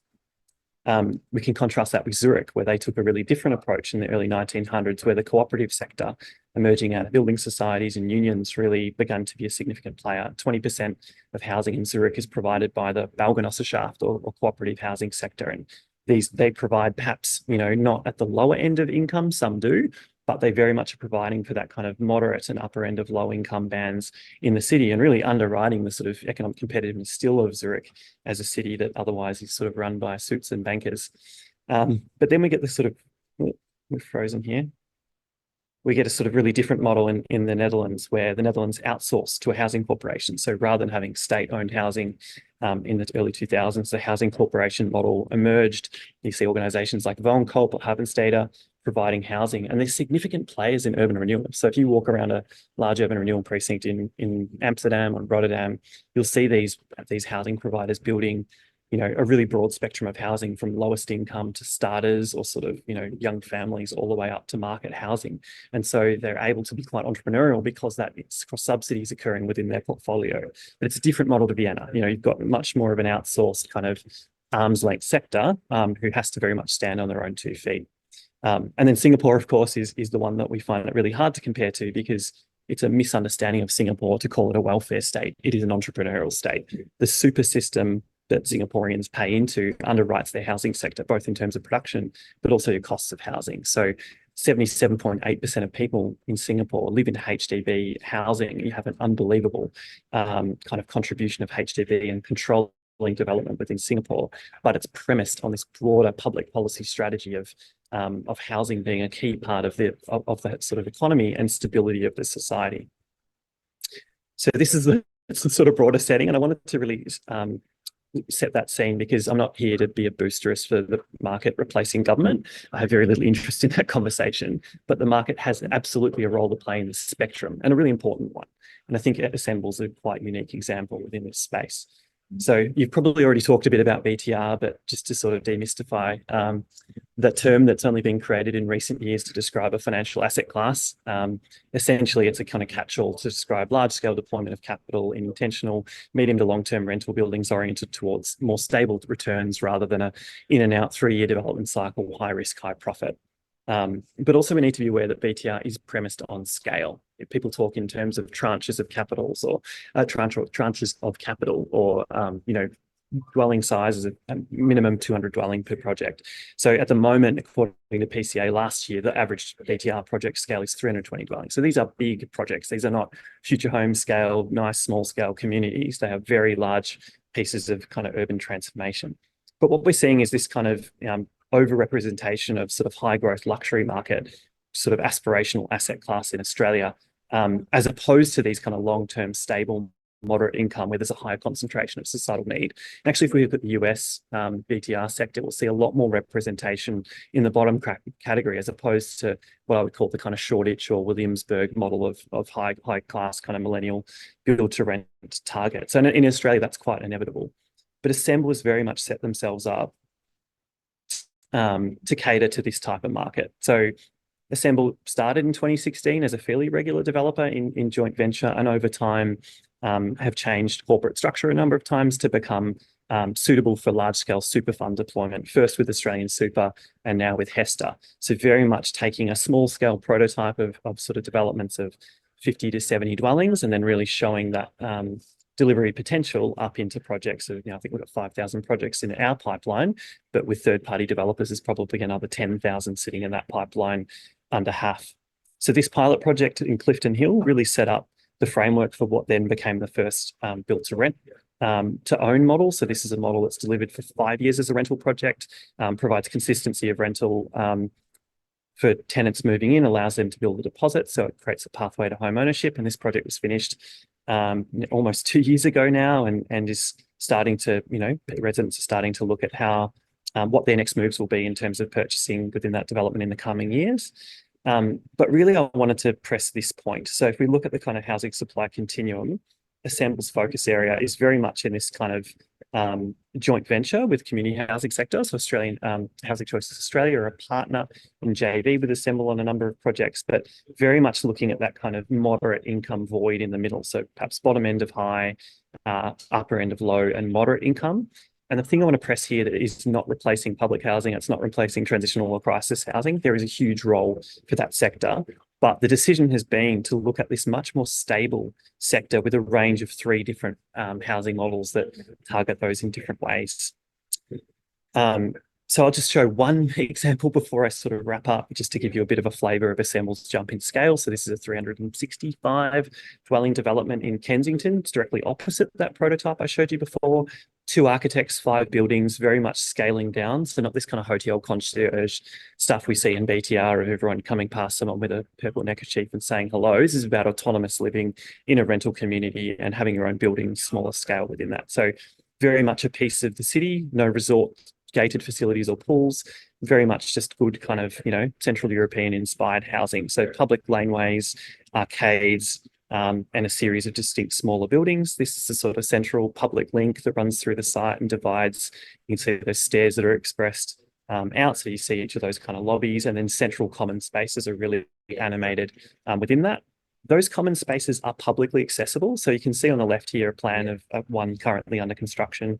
The render on the right looks very Spartan. It will absolutely not look like that, I can assure you. But on the left, you can see this kind of through link connection, which is open from 7 till 7 for any members of the community, a series of bookable meeting spaces, staff office, front of house kind of cafe space, and a sort of lounge. So each of these spaces, if you live around the corner in a terrace house or another apartment building, you actually can come and use these at no cost. So it's very much about lo-fi, simple common space provision that allows the community to feel sort of part of the project. So the benefits of the Assemble model at the moment really are around, there's no need for pre-sales. So we can start projects tomorrow without necessarily needing to go through that period of sort of securing a minimum number of purchases. There's that opportunity for scale that comes with the type of investment. There's that long-term horizon. Projects are generally modelled on 45 to 70-year time horizons. There is no interest in disposing the asset to make a sort of capital gains opportunity in year 11, as some of the build-to-rent providers will probably look at. That enforces a kind of custodianship of asset and place as an extension. It ensures a managed community, but it also allows us to actually broker mixed tenure possibilities. So this project I showed you just before is 20% social housing, about 30% affordable and 50% at market. There are none above market. So if we look at most build to rent in Melbourne at the moment, they're between 15 and 25% above market. They're providing a type of supply, not where the supply is needed. This model is more concentrated on that area of need. So a very different type of model. And I will wrap up there. Thanks so much, Andy, for a great presentation, and really interesting to hear both the historical and international perspective. So I'll invite 1 or 2 questions before we go to the next speaker.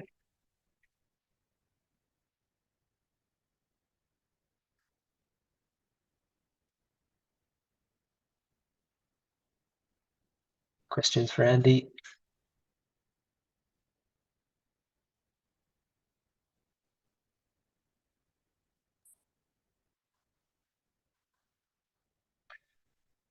Okay, we might move on to Ian, but yeah, any other questions, please put them in the chat.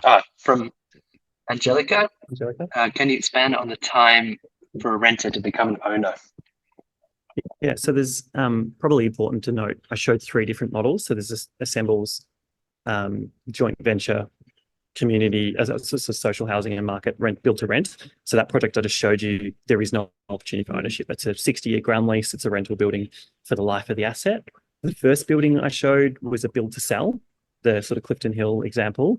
The second one in the middle that was finished June 2022, that's a build to rent to own or Assemble Futures model. The model, interesting, was originally designed to be a 5-year lease period with an option to buy at the end of that, absolutely voluntary. Your rental agreement does not constitute an off-the-plan purchase, so it's a fairly limited commitment. So the onus is very much on the developer to secure that purchase at the end of that period. The model is not based on Assemble holding that stock for longer. There's no interest in that. So that 5-year period, really there needs to be a disposal event in the end of that 5th year. So any apartments that don't sell will be released to that market. So there's a huge onus on the developer to sort of convert the renters to purchasers. Interestingly, the reason why 5 years was chosen was based on income modelling to look at how long it would take to save a deposit if you were paying that rent. Funnily enough, because of people's absolute fear of the off-the-plan sector and the defects that we've all experienced in various forms, I have twice now on apartment purchases, and it's hell. People are also buying into this who might be buying other apartments, are choosing to rent because the try before you buy and the developer being on the hook for the defects period is pretty attractive. So actually the reasons why people are buying into the model are a bit more diverse than you initially think. But there's a model bit that's sort of emerging now where people might be able to opt in and purchase a certain number of dwellings prior to the 5-year period, but that would be released in stages. One of the big challenges, Angelica, as you might be aware, is that if you have more than 50% of the building turnover, you lose control of the asset. So from a building management perspective, that's really difficult, and you need to make sure you're under 50% for the life of that management period. So thinking about sort of staging of the OC, how that's going to work, we're sort of working through that at the moment. But yeah, 5 years was the kind of optimal period and still really is, but there might be options in the future for a shorter time frame if people choose. And I was asked to share that diagram, which I am doing now. I'll pop that in the chat. Great, thanks so much, Andy. So we'll move on to the next speaker. So Ian Ugarte from Invida is a full-time developer, an experienced head trainer, skilled in negotiation, budgeting, business planning, and entrepreneurship, combined with strong community and social services presence. He's got a degree in teaching and a diploma in building from Master Builders New South Wales. And he offers a solution to those who are looking to provide a community-based outcome and also double, if not triple, the outcome from standard residential investment properties. So I'll hand over to Ian. Thank you. I obviously want to acknowledge the land on where we're all meeting. I'm here on the Sunshine Coast, home of the Cubby Cubby people. I want to pay my respects to elders past, present, future, and emerging, and also welcome anyone from any Indigenous culture, especially los españoles que están aquí hoy. So I am what we call a socialist capitalist, mixing a cat and a dog together, and I talk it the way it is. Builder and plumber by trade. Went into what I refer to as a co-living space, and simply the co-living that I refer to when I refer to it is rooming accommodation or communal residences or boarding houses, depending on the state that you're in. The reason I call it co-living is because I needed a marketing term that wasn't going to turn off the masses, because as soon as I mentioned boarding house, we automatically trail to our mind to low socioeconomic drug dealers, criminals, bikies, and other things which I won't say. So we're talking about middle-class rental outcomes that make a difference. Now, when I started this in 2009 into this strategy, there was no one who was the one expert. I could find individual experts around the place. By default, I became that person, and have significantly changed the policy making across the country at council level and state level. And I'd really love for federal to be able to have policy, but unfortunately in this country, we don't have a federal imposition of policy. So I've got basically 30 seconds to present the 23 slides that I've got. We were asked 4 questions in this presentation, and they may not be in order, but I wanted to go through them. How can we increase housing diversity and provide generally affordable homes? How do we achieve impact in the short, medium, and long term? And how do we tackle rental affordability? Well, so if we look at it from the perspective of Australia, in 1881, we had a 35 square metre average size home with 5.5 people in it. In 1960, we had a 2-bedroom, 1-bathroom property that was 85 square metres, built by a guy called LJ Hooker before he became a real estate agent because he couldn't sell what he built. And then we fast forward to 2011, Australia builds the largest houses in the world at 246 square metres. In that house is 2.38 people. And if I took my Australian builders to Hong Kong in 2011 and asked them to build an Australian house in Hong Kong, I could fit 22.6 Hong Kong houses in one Australian house, which means 56.5 people would live in that house. So when we start looking at the simplicity of what Australia does, we effectively have a 3 or 4 bedroom home with 2.38 people in it.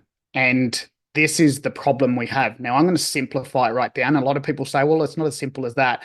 But I will show you that I personally have made a difference in one area of Australia. With example, we've got the greatest Australian mismatch that we have ever been through. And this comes down to census data. We are seeing an ever-increasing change in the household size versus the houses that we're building in Australia.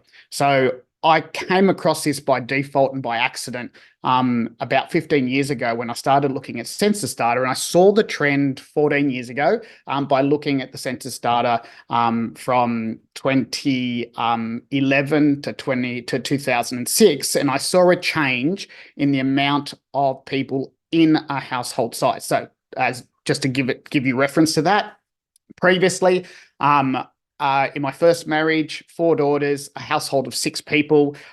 Since then, there's been a divorce. All of my daughters, all 3 of my daughters have moved out with their partners.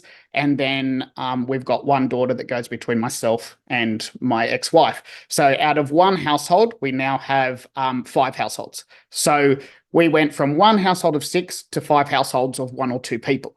And in Australia, 66% of the makeup of households are 1 or 2 person households.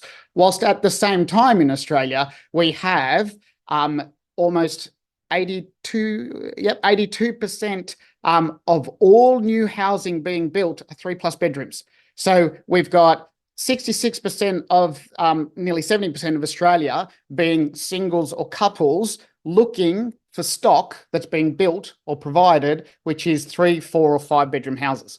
And so this is the mismatch that it's occurred in Australia, and regional Australia is very significantly the same. So, you know, when you look at those two, and this is all census data, it's been pulled and, you know, you can test it. And I'm so looking forward to next year's census to see the increased change, because I'm seeing it more and more every day. Is there a true alternative to fully funded public housing models to deliver affordable housing? And yes, there is. And I'm sorry that CHPs, NFPs and social housing is not the answer to the Australian housing problem in the short to medium term. Yes, we can do modular, and I agree that the presenters this morning have been amazing and awesome, and they have a plan to be able to put out. But the outcome is we've got existing housing stock that can be used in a different way. And the reason housing is going up, and here's an example, a Tesla standard 2020 brand new, $77,000. Secondhand in 21 was $89,000. So the same car that you bought for 77 could be sold for 89. And now the secondhand car, exactly the same car, you can buy for $38,000. Now, the point of this slide is that when it was first bought, it was expensive and it was hard to get into. But because there wasn't many of them around in 21, COVID, number of different issues of getting cars into the country, prices went up.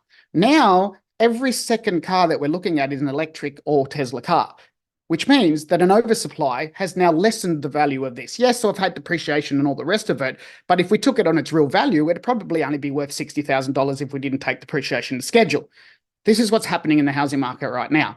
So this is Department of Health and Human Resources in Human Services, in Victoria. They went out and they looked at all the rental properties. They looked at all the available rentals, and they realised that at this time in 2017, a 2-bedroom house was renting for $415 and a 4-bedroom house was renting for $425 difference. For an investor, that doesn't make any sense, right? And so in that same report, they found that these people that were renting these houses were 96% of them were living, according to affordability rules, over the 30% of their income was being spent on their housing. So why is it that a 2-bedroom house and a 4-bedroom house are almost equivalent in value? And the reason is because 1 and 2 people households are renting the 4-bedroom houses is there's not enough 2 bedrooms. That was what came out of that.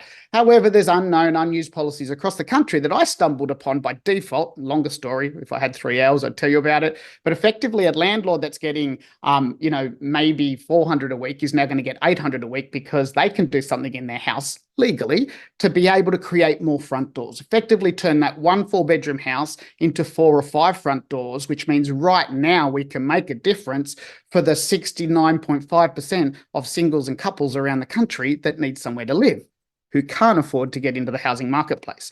So this is a standard typical floor plan for a co-living property. Everyone has their own bathroom. They have their own kitchenette sink, no cooking equipment. They share the common kitchen and the laundry.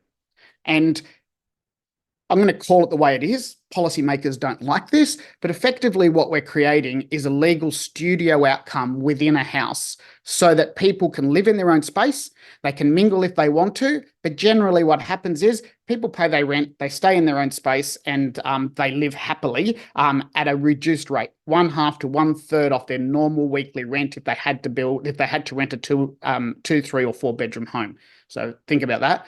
They're living at a third, even say if they're at a third less, that now means they're putting money towards savings, which now means they can put money towards a deposit, whilst at the same time a house that's providing 4 to 5 front doors rather than 1 front door.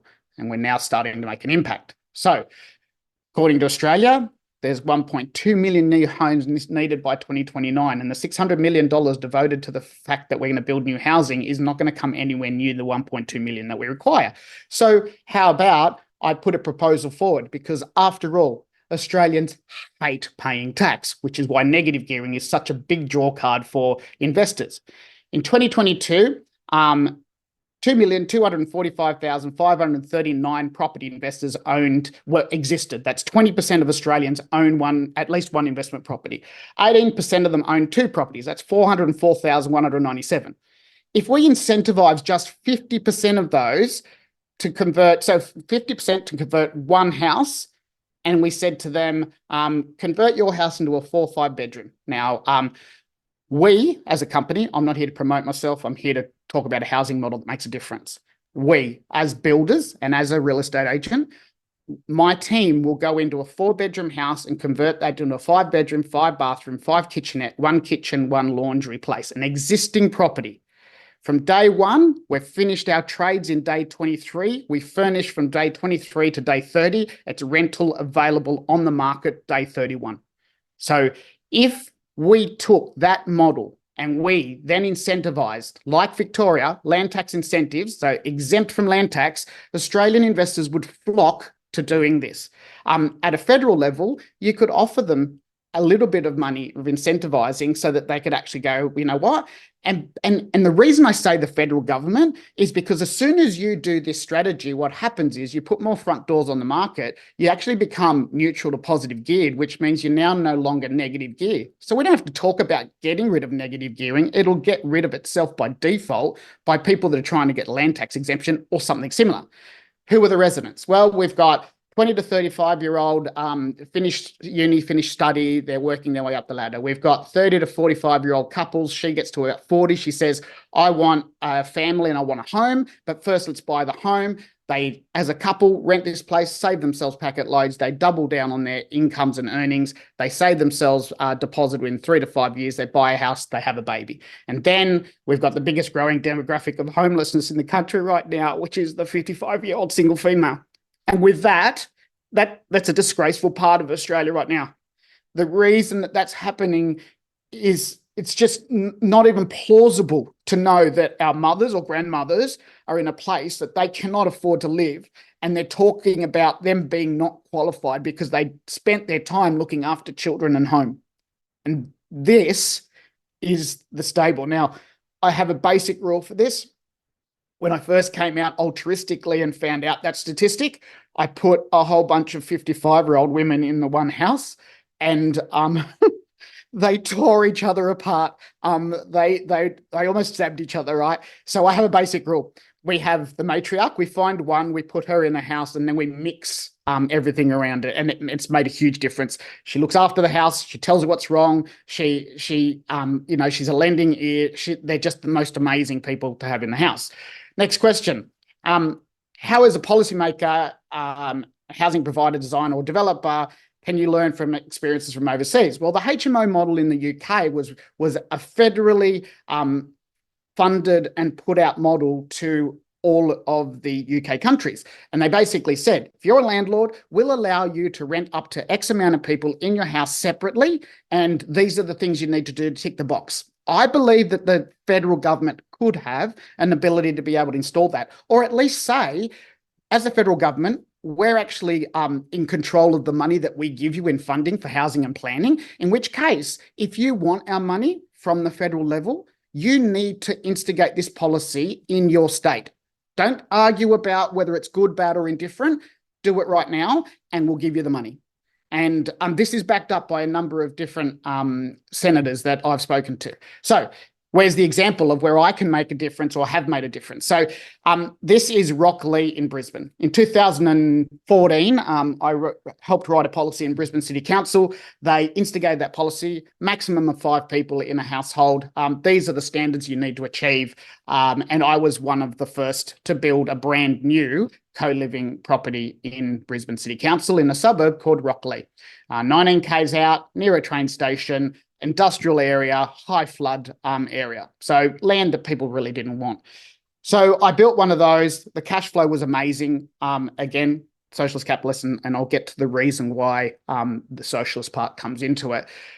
But someone found out that Ian had built one of these in Rocklea, and it got posted on a property forum. And all of those people that don't do their research but want to follow someone who does something went and bought stuff in Rocklea.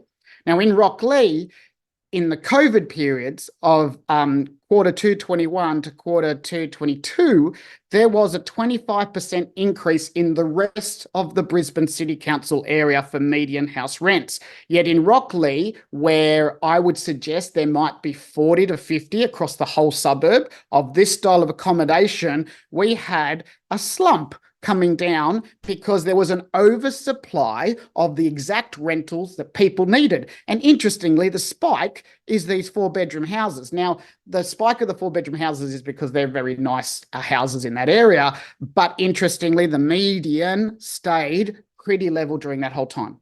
So if you want to see some significant exponential numbers based on outcomes, that's your classic, right? But if you're going to bring up these policies and you've got to put them in place, you do have to support the mum and dad investors, which I'll talk about in a second. Effectively, what happens here is the same people that are complaining about the unaffordability for their children to be able to buy in their suburb are exactly the same people that are complaining that this 5 co-living person household has moved in next door or down the road or across the road. And I can't argue with parking. I absolutely 100% believe there's more cars when co-living comes into it, and there needs to be rules around it. Not arguing that's the only objection that I cannot handle other than put more car parks in. So those people are making complaints to council. Council's then coming forward. I have spent literally out of my own pocket, and I'm a developer, apparently I can afford it, $200,000 to $300,000 in the last 2 years fighting council to be able to say what we've done is legal and prove to them both in different law levels, VCAT or whatever it is, and QBCC, different levels to prove that what we're doing is right, but they just make it harder and harder and harder. And I can tell you in the last few years, I've been really devastated about the fact that there's councils that are in this position, and I just feel like I'm fighting a battle the whole time. And it's hurtful. Like I don't need to be doing this. It's going to sound horrible. I've made enough to not have to do this, and I could just live the rest of my life quite happily. But right now, I'm fighting a battle that I feel like I'm losing. Yet I've got an outcome that can put 1 million front doors on the marketplace within the next 30 days to 9 months. And I'm not saying that I have to do it. Like, I just want people to do it. I want more housing. Is there a private housing model that truly delivers an affordable and diverse housing outcome. Well, damn those mum and dad investors that created this marketplace who are only buying investment properties because it's been used as a commodity to be able to better their wealth into the future. Now, you could say that a lot of people use property as a wealth creation strategy. I did, okay? But the majority, I would suggest 90% plus of those people that invest in a property are actually a mum and dad investor just trying to do better for their family into the future. So if a mum and dad investor who created this problem, created more front doors, we'd have an oversupply of front doors. And not only that, if they started building purpose-built housing that we are now doing as well, rather than converting existing, once they do convert, well, now you've got a property that is not a standard 4-bedroom, 2-bathroom family home that's only used for a family. We can now use it as a first home buyer that can actually rent out rooms. We can have a secondary dwelling in a home. We can have a multi-generational family living in the same house. We've got siblings and friends that can live in the same house. We can do a co-living house. It'll automatically qualify for an NDIS disability property. And then the uplifers, which some people call the downsizers, can actually stay in place. They can rent their other parts of their house when their kids have left home, park the caravan in the driveway, take off for 3 months while people are at home. If they get older, they can age in place. They know their shops, they know their neighbours, they know everyone. If they fall over, there's other people in the house that can come and help them out. Now, this ultimately is an outcome that makes a difference. This is a standard home, and you might say, well, but what family wants to live in a house that's got 5 bedrooms and 5 bathrooms? I've had 4 daughters. I can guarantee you there'll be some families that'll love it. That's me. I hope I did mine in time. Thanks so much, Ian. We've got a couple of questions already. So a couple from Indra. Indra, maybe you want to ask one or two of those questions to Ian? Do you want me to? Yeah, thanks.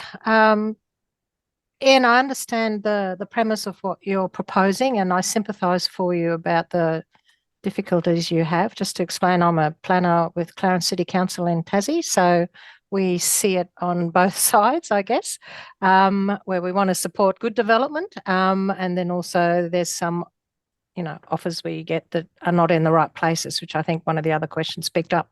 But we almost have this issue now where houses are being converted for visitor accommodation as opposed to the long-term rental market, and we've got no way of controlling that as a council. So this is a real challenge for us to, when we approve these sort of communal type housing stock, how do you actually ensure, there's nothing from a planning regime that I can see here in Tasmania that would allow us to ensure that it was only ever used for that purpose, because the zoning allows for a change of use to visitor accommodation, and then again, you've lost it. So that's a big one for me. And I guess the other question, notwithstanding the speedy turnaround your team has, what happens to the existing occupants in that time?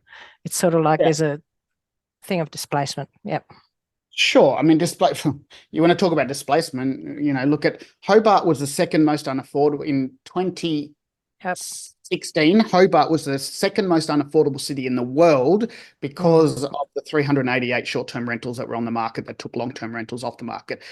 For me, it's a stabilisation of market. Yes, there might be someone in that household right now, and you might say, and it might be that they move out while you do, and then and they find another place to go to. But effectively, remember, the house before that we've just converted has gone from 1 to 5. So the person that's in this current house can actually move into that and start saving money straight away.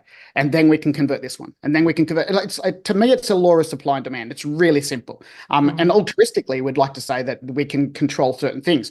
I do believe that there's control mechanisms. And in the end, a landlord who puts their property on a short-term rental outcome will have to meet people at the front door. They'll have to check bookings. They'll have to do reviews and reports. They'll have to change linen, set up cleaners, do all of these other things when they can be incentivized to convert their property and not leave it on the short-stay rental and get maybe better returns.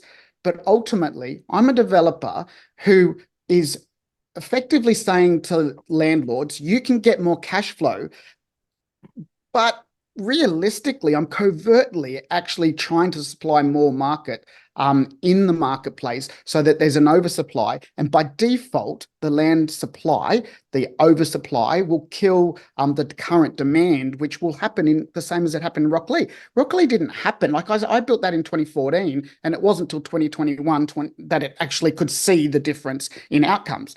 So effectively, I hear what you're saying, but I think the market fixes itself. After getting us to this place in the first instance. Yeah, but I just explained the displacement. So this is where I have a problem. I just explained that I've just created 5 front doors previously in the previous 30 days where that couple that is being displaced can go into whilst we do the next one. And then the person that's coming out of the next one now has a choice of 5 rooms as well. Is that not a valid argument? If you just look at the numerics, I guess so, but I'm not sure human behaviour is necessarily that logical. So thanks for answering the question. I mean, Thanks. Thanks both. Well, we're going to have to move on due to time. So I'll pass on to the next speaker. So the next speaker is Federico Fernandez from Urbanly. He's the founder and CEO of Urbanly, which is a startup focusing on the creation of tools to support the acceleration of grounded, better informed decisions in urban contexts. He leads a team that helps communities to prepare for growth, providing a simulation platform where it's possible to understand the future impact of policy changes and allow making of informed decisions. So Federico, over to you. Thank you. Thanks for the presentation. Let me see if I can share my screen. Can you see like a map? Yes. Okay, good, perfect. So thanks a lot for the presentation, and to be more brief. So what we are trying to achieve is a kind of sim city, but for real city. So a way to experiment in a sandbox with policy, in a way that, I mean, it's possible to experiment with the outcomes of, I mean, the impact of the different possible policies. I will be very, I mean, as quick as possible. I know that we don't have a lot of time, but I want to show you 3 different projects that we did with the application. I have to say that I have a computer science background, but then at some point I got in love with cities, and I had the chance to go to work at UC Berkeley. I mean, there was a research team that was the pioneer of these land use simulation models, and I started working in the group, and we had the chance to deploy this kind of technology in many cities, mostly in the US. But now with Urbanly, my last startup, I'm trying to also work in other parts of the world. But in any case, I will try to focus on 3 different projects we did, or 3 different deployments of this application, because it's a cloud application that can be used in many parts of the world. And of course, talking about housing topics, because that's the subject today. So how this works? So we have a map. We have a kind of digital twin of the city that we want to simulate and model. Then we collect a lot of information that it's, of course, useful for our models. We have pricing information, both the sale prices and the land prices. We also gather data on what are the available properties. I am always talking now on current conditions, so present time. Then we will start talking about the forecasts that we do with the simulation model. So available properties, we introduce the population density for the area. This usually comes in the beginning from the census data, but then we synthesize population. That is a technique to disaggregate the census information and go to the parcel level. So we use land use information to disaggregate households and respect the control totals of the census tracts. Something super important is to introduce zoning, because we can understand what is the capacity of the different sites. That will be very important for the simulation. We have parcel data a lot of points of interest because they are important to compute incentives for relocation, because we model how the different families will relocate into the area. We compute also compactness and current compactness as a way to do an analysis of the built environment. Then we have all the transportation lines, all the public transportation that is available in the area, and we compute then accessibility. And I am showing this because this will be, an important part of the calculations that we do, because we characterize different type of families and consider different accessibility metrics. Like in this case, for instance, we are looking into accessibility to schools. In this case, we are looking into multimodal accessibility, but for instance, we can switch to pedestrian only, so walking only. We can change different travel times, let's say 10 minutes instead of 5 minutes. So we can first do this analysis on current conditions, and I am showing this because the algorithm that is behind the simulation model will use them for computing the incentives. But in any case, that's only for you to understand a bit what kind of data we use for the simulation. I will now go into the specifics of this example. That is the first one that I will show you. In this case, this is about, this is West Oakland, that is a city in California, with, let's say, a very big division of population. Basically, in the right-hand side, there is basically the high income part of the city with a business district and a lot of high income houses. And in left of the map, there are a lot of warehouses. There is the port. So basically, it was occupied by low income people. So what we were analyzing in this particular project, we were told by the operator of the train of this area. It's a train called BART, that is like a short distance train, because they wanted to evaluate creating affordable housing to replace the parking space that is around the train. So trying to do TOD with these affordable housing projects. And the main question was, okay, we will do these buildings, and how that will affect the rest of the neighborhood. It will create an incentive for the private investment to do densification and improve housing, because you can see that we are very close to this train station that has very good accessibility to San Francisco, to places with a lot of shops and all that. And still it's, based on, it's mostly single family homes. So let's do a quick simulation. Now what is happening is that there are real estate developers that are competing for the land. They are computing a lot of pro formas, evaluating investments, and then all the different households will come and start occupying these new buildings. And you can see that here with the different colors. You might see that in this building there one particular story that is darker. That means that it's occupied in the year that we are looking now. So we simulated 5 years now, from present time to 2027, and we can, in every moment we can move this time slider and see how occupation is simulated by the model. But for these particular buildings that are the project that we are analyzing, but also for the rest of the area. You can see here a timeline where each of the boxes are new buildings that the simulation is predicting that will happen in particular places. That's the result of these real estate developers that are represented by agents that will compete for the land, then evaluate what we call pro forma. So they will evaluate all the possible parcels depending on the zoning capacity, and then build on the ones that, of course,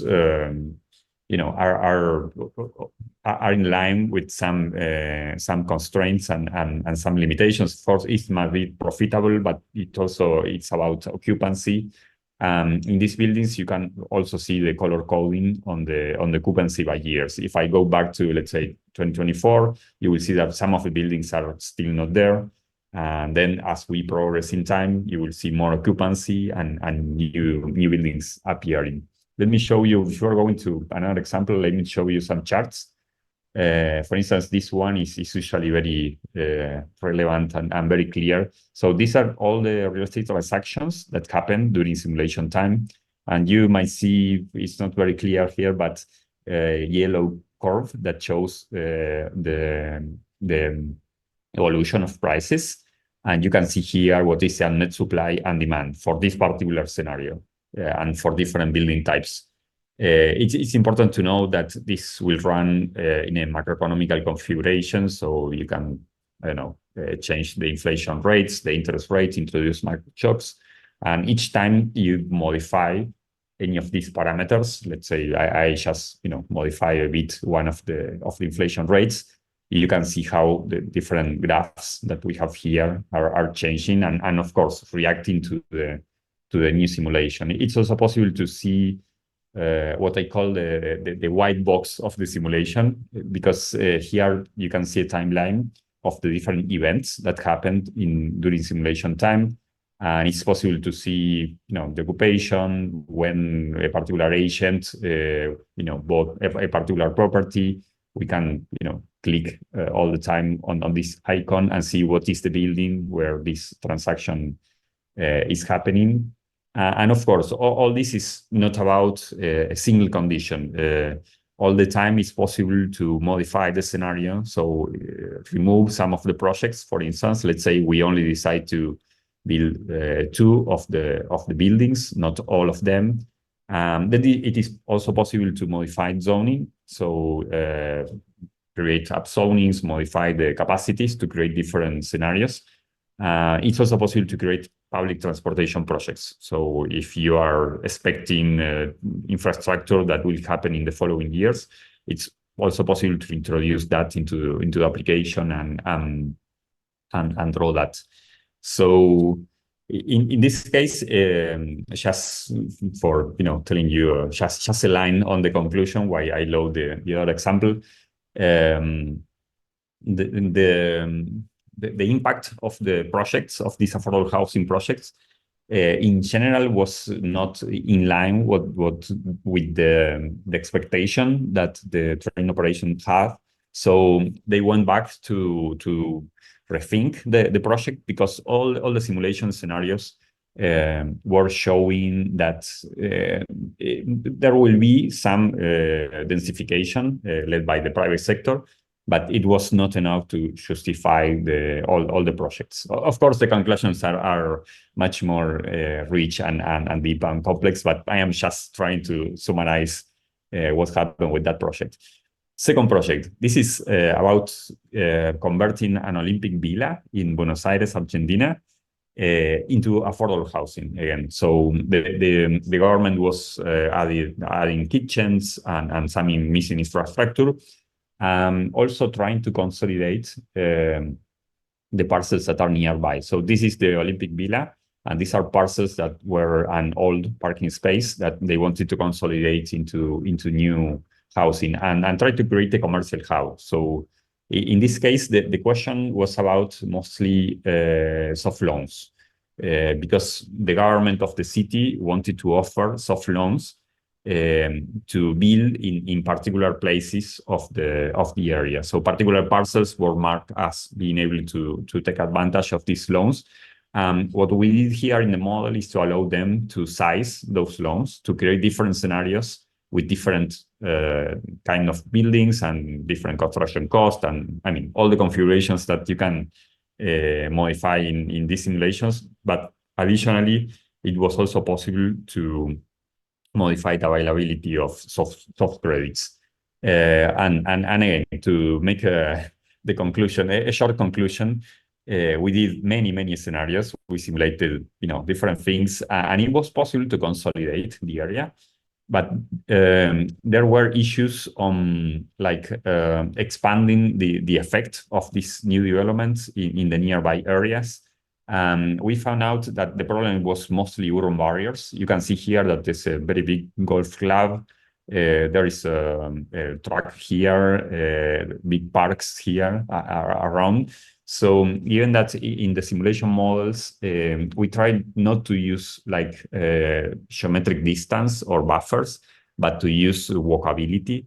So when we expand the effect of a particular intervention in the city, we use the the walking distance. So in this case, for instance, if you want to go to this from the Olympic Villa to like this consolidated part of the city, it's not like this distance from this point to this point. It's like you will have to walk all this way and all this way, and that makes a very big difference. So the conclusion was that the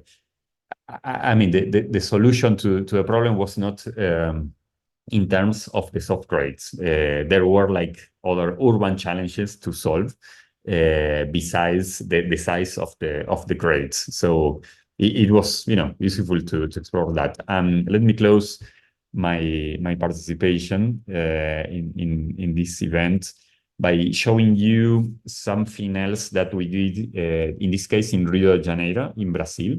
We analyzed 35 kilometers corridor along a train that is super important for this area.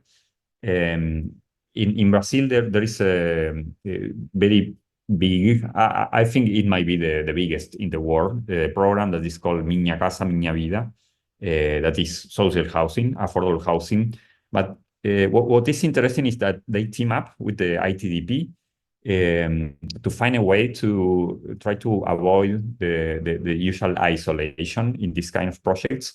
So we compute for them a lot of accessibility metrics. You can see here how specific they were. Like we computed pedestrian accessibility to, for instance, daily use establishment, but separating that from eventual use establishment. Where are the different kinds of schools?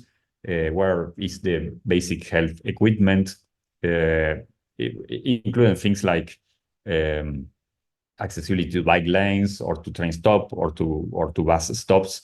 All the time showing you can see here in the legend how many residents are affected in each of the buckets in terms of accessibility. So combining all that and following this technique, we created like a general score that will combine all those different accessibility metrics. And in that way, it's possible to like analyze the complete region and understand where are the best places to create social housing.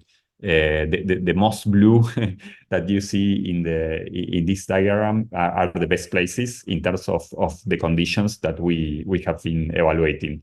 And keep in mind that all these metrics are with specific modes. Some of them are multimodal, some of them are only walking and that kind of things. That's something else that can be configured as in the other examples.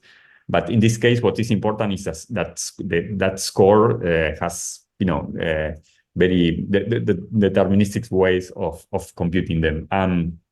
After creating this initial visualization and analysis, what was interesting is that the government wanted to target some particular parcels that sometimes were not with not very good score. Let's say this part of the city.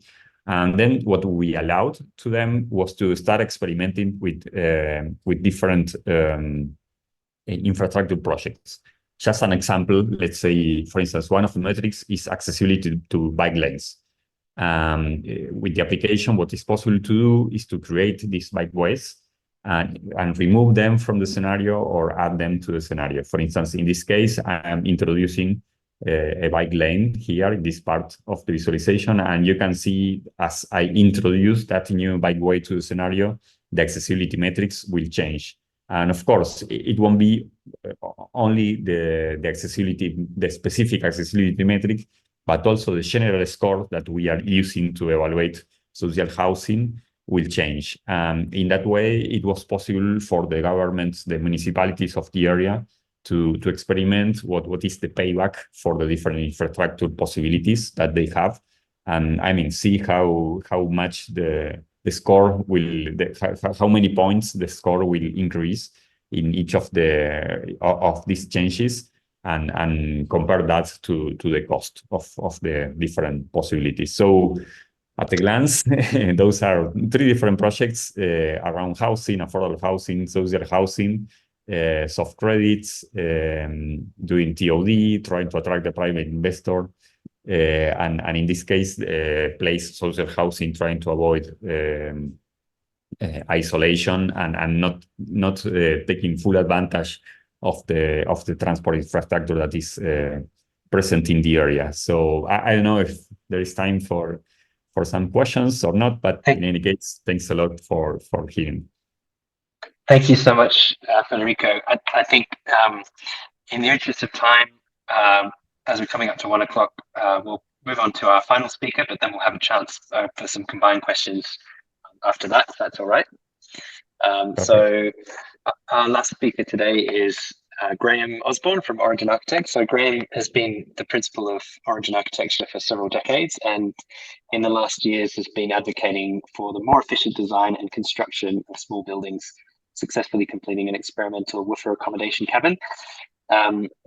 And he's teamed up with project management and CNC providers to design and supply CNC components for the first wiki house to be built in Australia.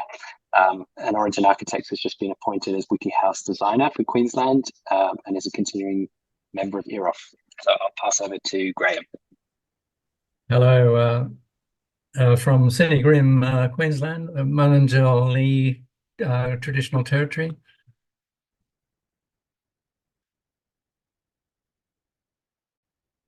Sorry, I've lost it.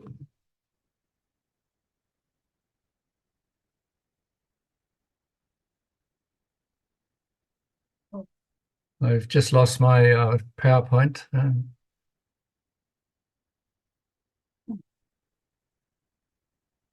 Screen sharing.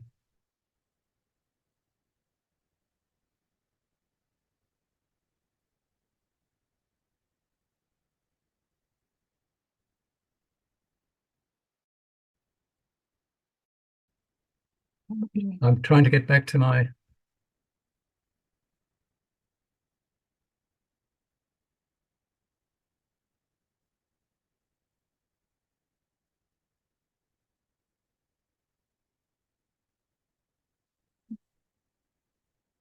Can anyone help me? I'm trying to get back to my thing here.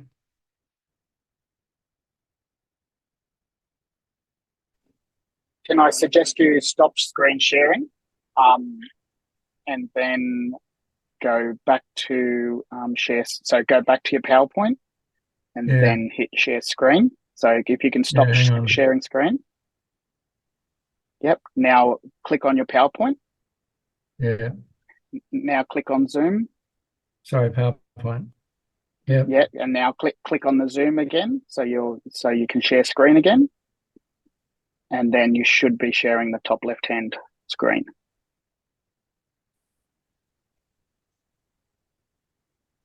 Got that? Or have you lost Zoom as well? Yeah, no, I can't. Lost that. Okay, so Zoom should be an icon somewhere. Are you on a Mac or a PC? PC.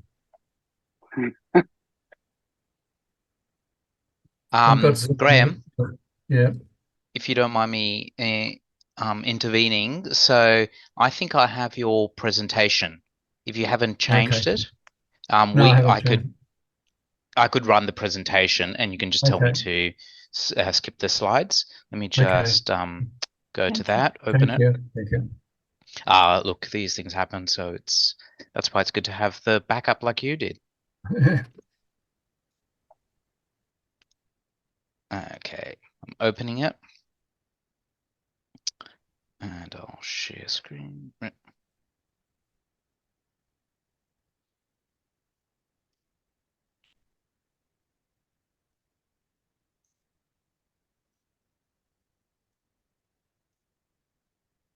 Okay, can everyone see that? Yes, we can see Yes, that. got it. Yes. Yes. Okay, just thank you for this opportunity of WikiHouse has been around for some years, but just recently they've released a new system. But the catch cry of WikiHouse is that it's a modular building system that makes it easy to design and manufacture and assemble high-performance buildings such as the ones shown here, which is from a small garden studio to a tiny house to two-story townhousing. So a good diverse range. Next slide. Next slide, Jamie. Yeah, basically WikiHouse is based on a Creative Commons. Back too far. Go back, please. Back one, Jamie. Yeah, it's there. Yeah, now forward.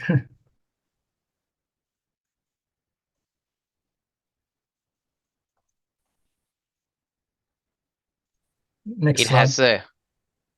This has the dot point. I can read. I don't know if other people can, but I can read a dot point that starts a Creative Commons. Yeah, basically, yeah, I've got it. I've got it here. It's basically based on Creative Commons, which is a worldwide free system to download designs. It's made in distributive local CNC manufacturing hubs with less waste and food miles, to quote a analogy from the food industry.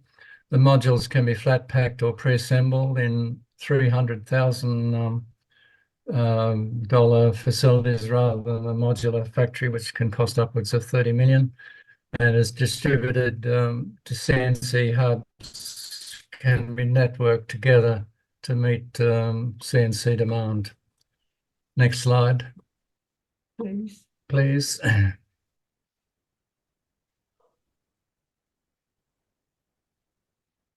Next slide. I think I've skipped. I think there's just a delay in the connection.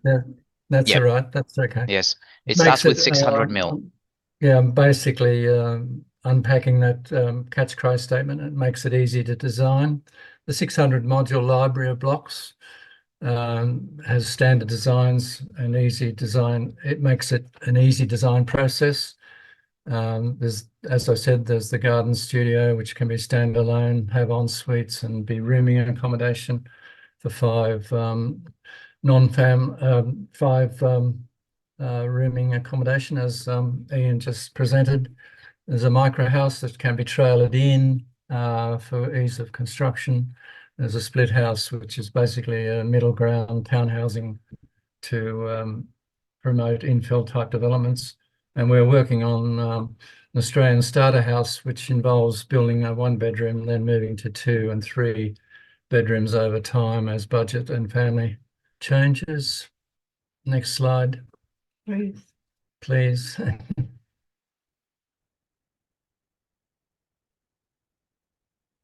And here's the library as laid out from the WikiHouse library blocks. Come with ready-made CNC cutting files for easy processing.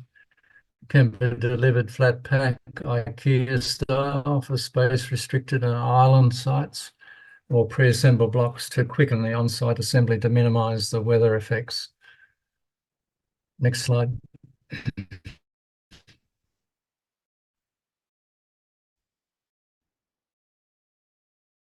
Please.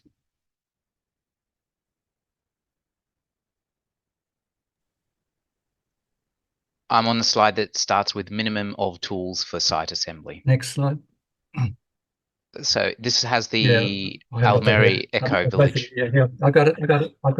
Minimum tools, which is largely just rubber mallets because of the bow tie systems they've introduced, and obviously for the roofs and upper floors, you'll need a panel lifter to help with assist with the lifting. The possible future owner equity in labour to what we used to call sweat labour, which is probably not good to call it that anymore, but you can actually participate in the equity of the build. The fully insulated floors and walls and roofs and vapor barriers and solid glazing lead to high performance buildings. and promotes the rent-to-purchase scenarios such as co-housing and eco-villages, etc. And that's an example of one in the Netherlands at Almere. It's an eco-village using the Wiki House construction methods. Next slide, please.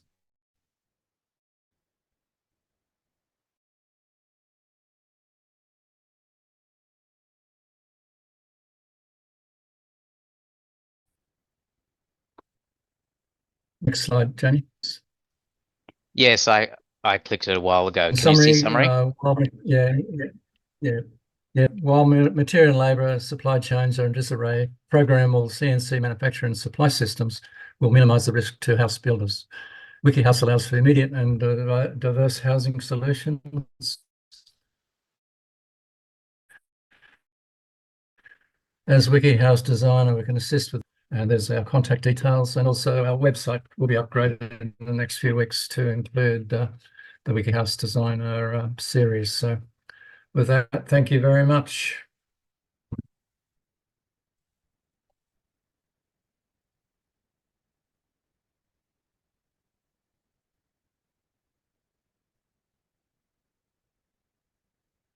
I'm happy to answer any questions. Happy to answer any questions. I know it's late in your processions.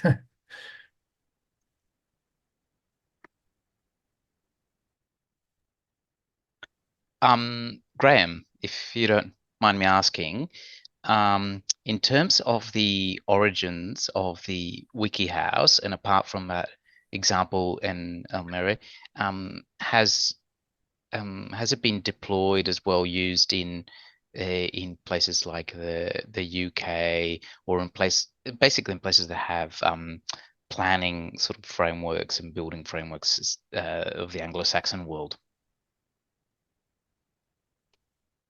Oh yeah, it's basically an English-based system, and all their planning processes and building application processing is similar to here. It's been substantially tested through the universities and the building research experimental stations in England, and been built in various parts of the world, China, Mongolia, even Australia. So we have well, as on the wikihouse.cc website, you'll see projects small, medium, and large all over the world. So it's just, I think it's just the beginning, as they say. Thank you. Thanks so much, Graham, and thank you to all our last 4 speakers. I think as it's now 1 o'clock, I'd like to wrap up. So I'll hand over to Martin Butcher, to our event referencer, to just make a few concluding remarks on what we've heard today, and then we'll wrap up. So over to you, Martin. Thank you very much, Jamie. Look, I have made a few notes of our presenters. We started off with Michael Wheatley from Homes New South Wales. His key message was we need to do more, and we have to do things in partnerships with everybody. And his key concept was a technical solution and exploring modern methods of construction. We then had Robert Ludd from Landcom, whose key message was that we need to focus on both affordable rental and affordable purchase. He again was pretty gung-ho about technical solutions and modern methods of construction. We then had Annette, and I didn't catch your surname, I'm afraid, Annette, but from Housing Vic. And the key message is that people are at the centre, and Homes Vic have high quality design teams. And it's all about getting design amenity and exploring financial options and opportunities for public housing. We then had Andres Lopez, who was very taken with his key message was the Robin Boyd concept and how can design enrich the lives of citizens. His key concept was around design amenity and enabling social acceptance. We then moved to Andy Fergus from Ensemble. He did large-scale built-to-rent projects. His key message was that historical social housing was cross-funded by diverse sectors of society, which is still in many parts of the world, which underpins his approach. Then we had Ian Ugart from Invida, whose key message was that we have the biggest mismatch in history between the size of houses and the number of people in a household. His key concept was around design and social transformation. We then had Federico Fernandez from Urbanly, who had a sort of a technical solution in a different form. And his key message was, let's do SimCity for real life.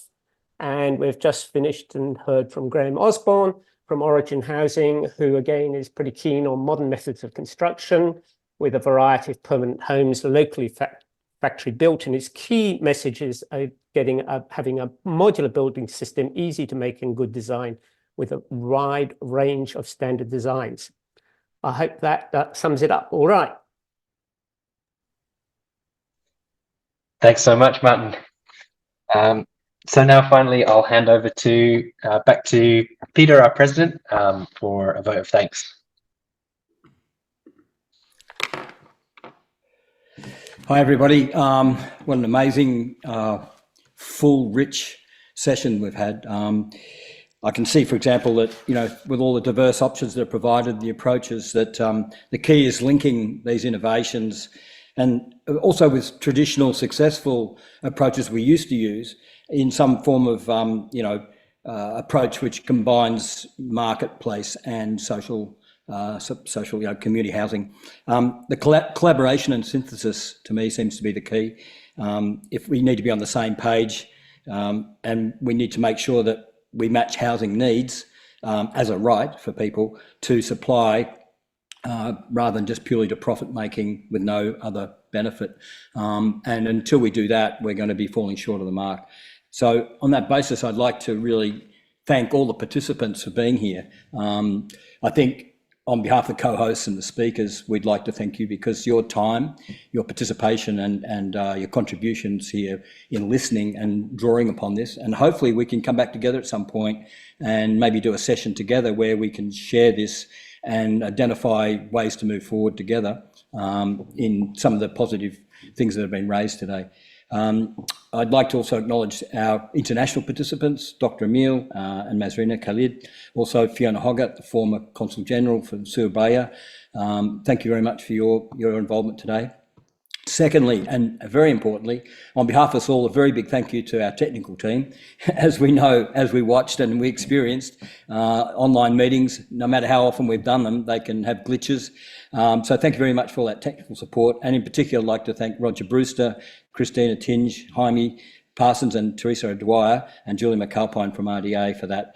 It's an unseen work that really seriously needs to be acknowledged. Thirdly, I'd like to thank Martin for your synopsis there. That was really nice and tight. And finally, we greatly appreciate the valuable and insightful presentations from our speakers today. A vote of thanks from all of us to all of you, Michael, Robert, Annette, Andreas and Marco, and then also Andy, Ian, Federico and Graham. We really appreciate the effort you've put in to providing that for us. Now, lastly and not leastly, I'd like to really acknowledge a heartfelt thank you from all of us to our co-organisers and MCs for today. The webinar, that is Roland Channon-Morris and Jaime Parsons from our Australian EAROPH executive. Thank you very much for all the effort you've put in to make this a very successful day. I'd now like to hand over to Jaime and Roland for their final farewell, and hopefully look forward to seeing you again. And let's network more on this. Maybe there's some way we can share our emails and obviously follow this up. Thank you again. Thank you, everyone. Thank you, Peter. Thank you, Roland, and in particular all the speakers and Martin and all of the great EAROPH team that made this happen behind the scenes. You know, Christina, Roger, Jane, Kerry. There's just so many people to thank. I would like to also give the chance if Dr. Emil Dardak wants to give a final thank you, as I know he's still online, and then sort of, conclude the session, except if Roland wants to add anything to what I've just said. No, Jaime, likewise from me. Thank you to you and all your hard work, to the whole team at EAROPH, and to all the speakers, and of course to everybody who's participated in the event today. It's been really a pleasure to hear these diverse perspectives from the public and the private sector, and to consider these solutions to address the housing crisis that we're facing. So thank you everybody for joining in today.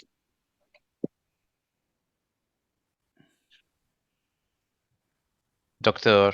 Emil Dardak, if you wanted to say some final words on behalf of EAROPH, otherwise we will conclude the webinar on diversifying housing solutions.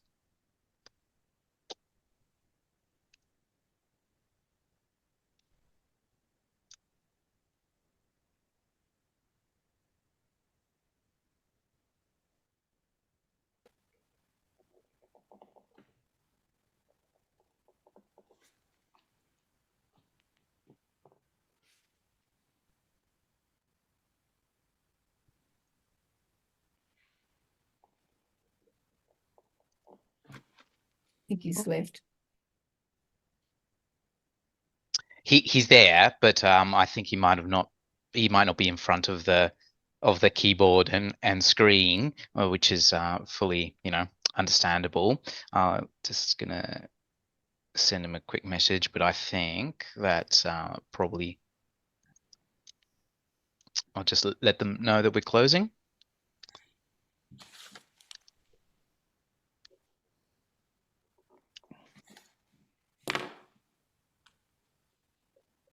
Okay. And to those that remain, as Pete indicated, if you are interested in having a follow-up conversation, one in which we can explore these models in a much more collegiate and workshop format, please do reach out to us. Please feel free to email the contact details that we provided for the registration of the webinar. And having said that, have a very wonderful day, everyone, and enjoy the rest of your week. And let's hope that together we can start to make a difference and providing better housing, more affordable housing as a human right for all of us. Thank you very much. Thank you, everybody. Thanks, Jaime. Thank you, everyone. Thank you for having us. Thank you. Bye. Cheerio.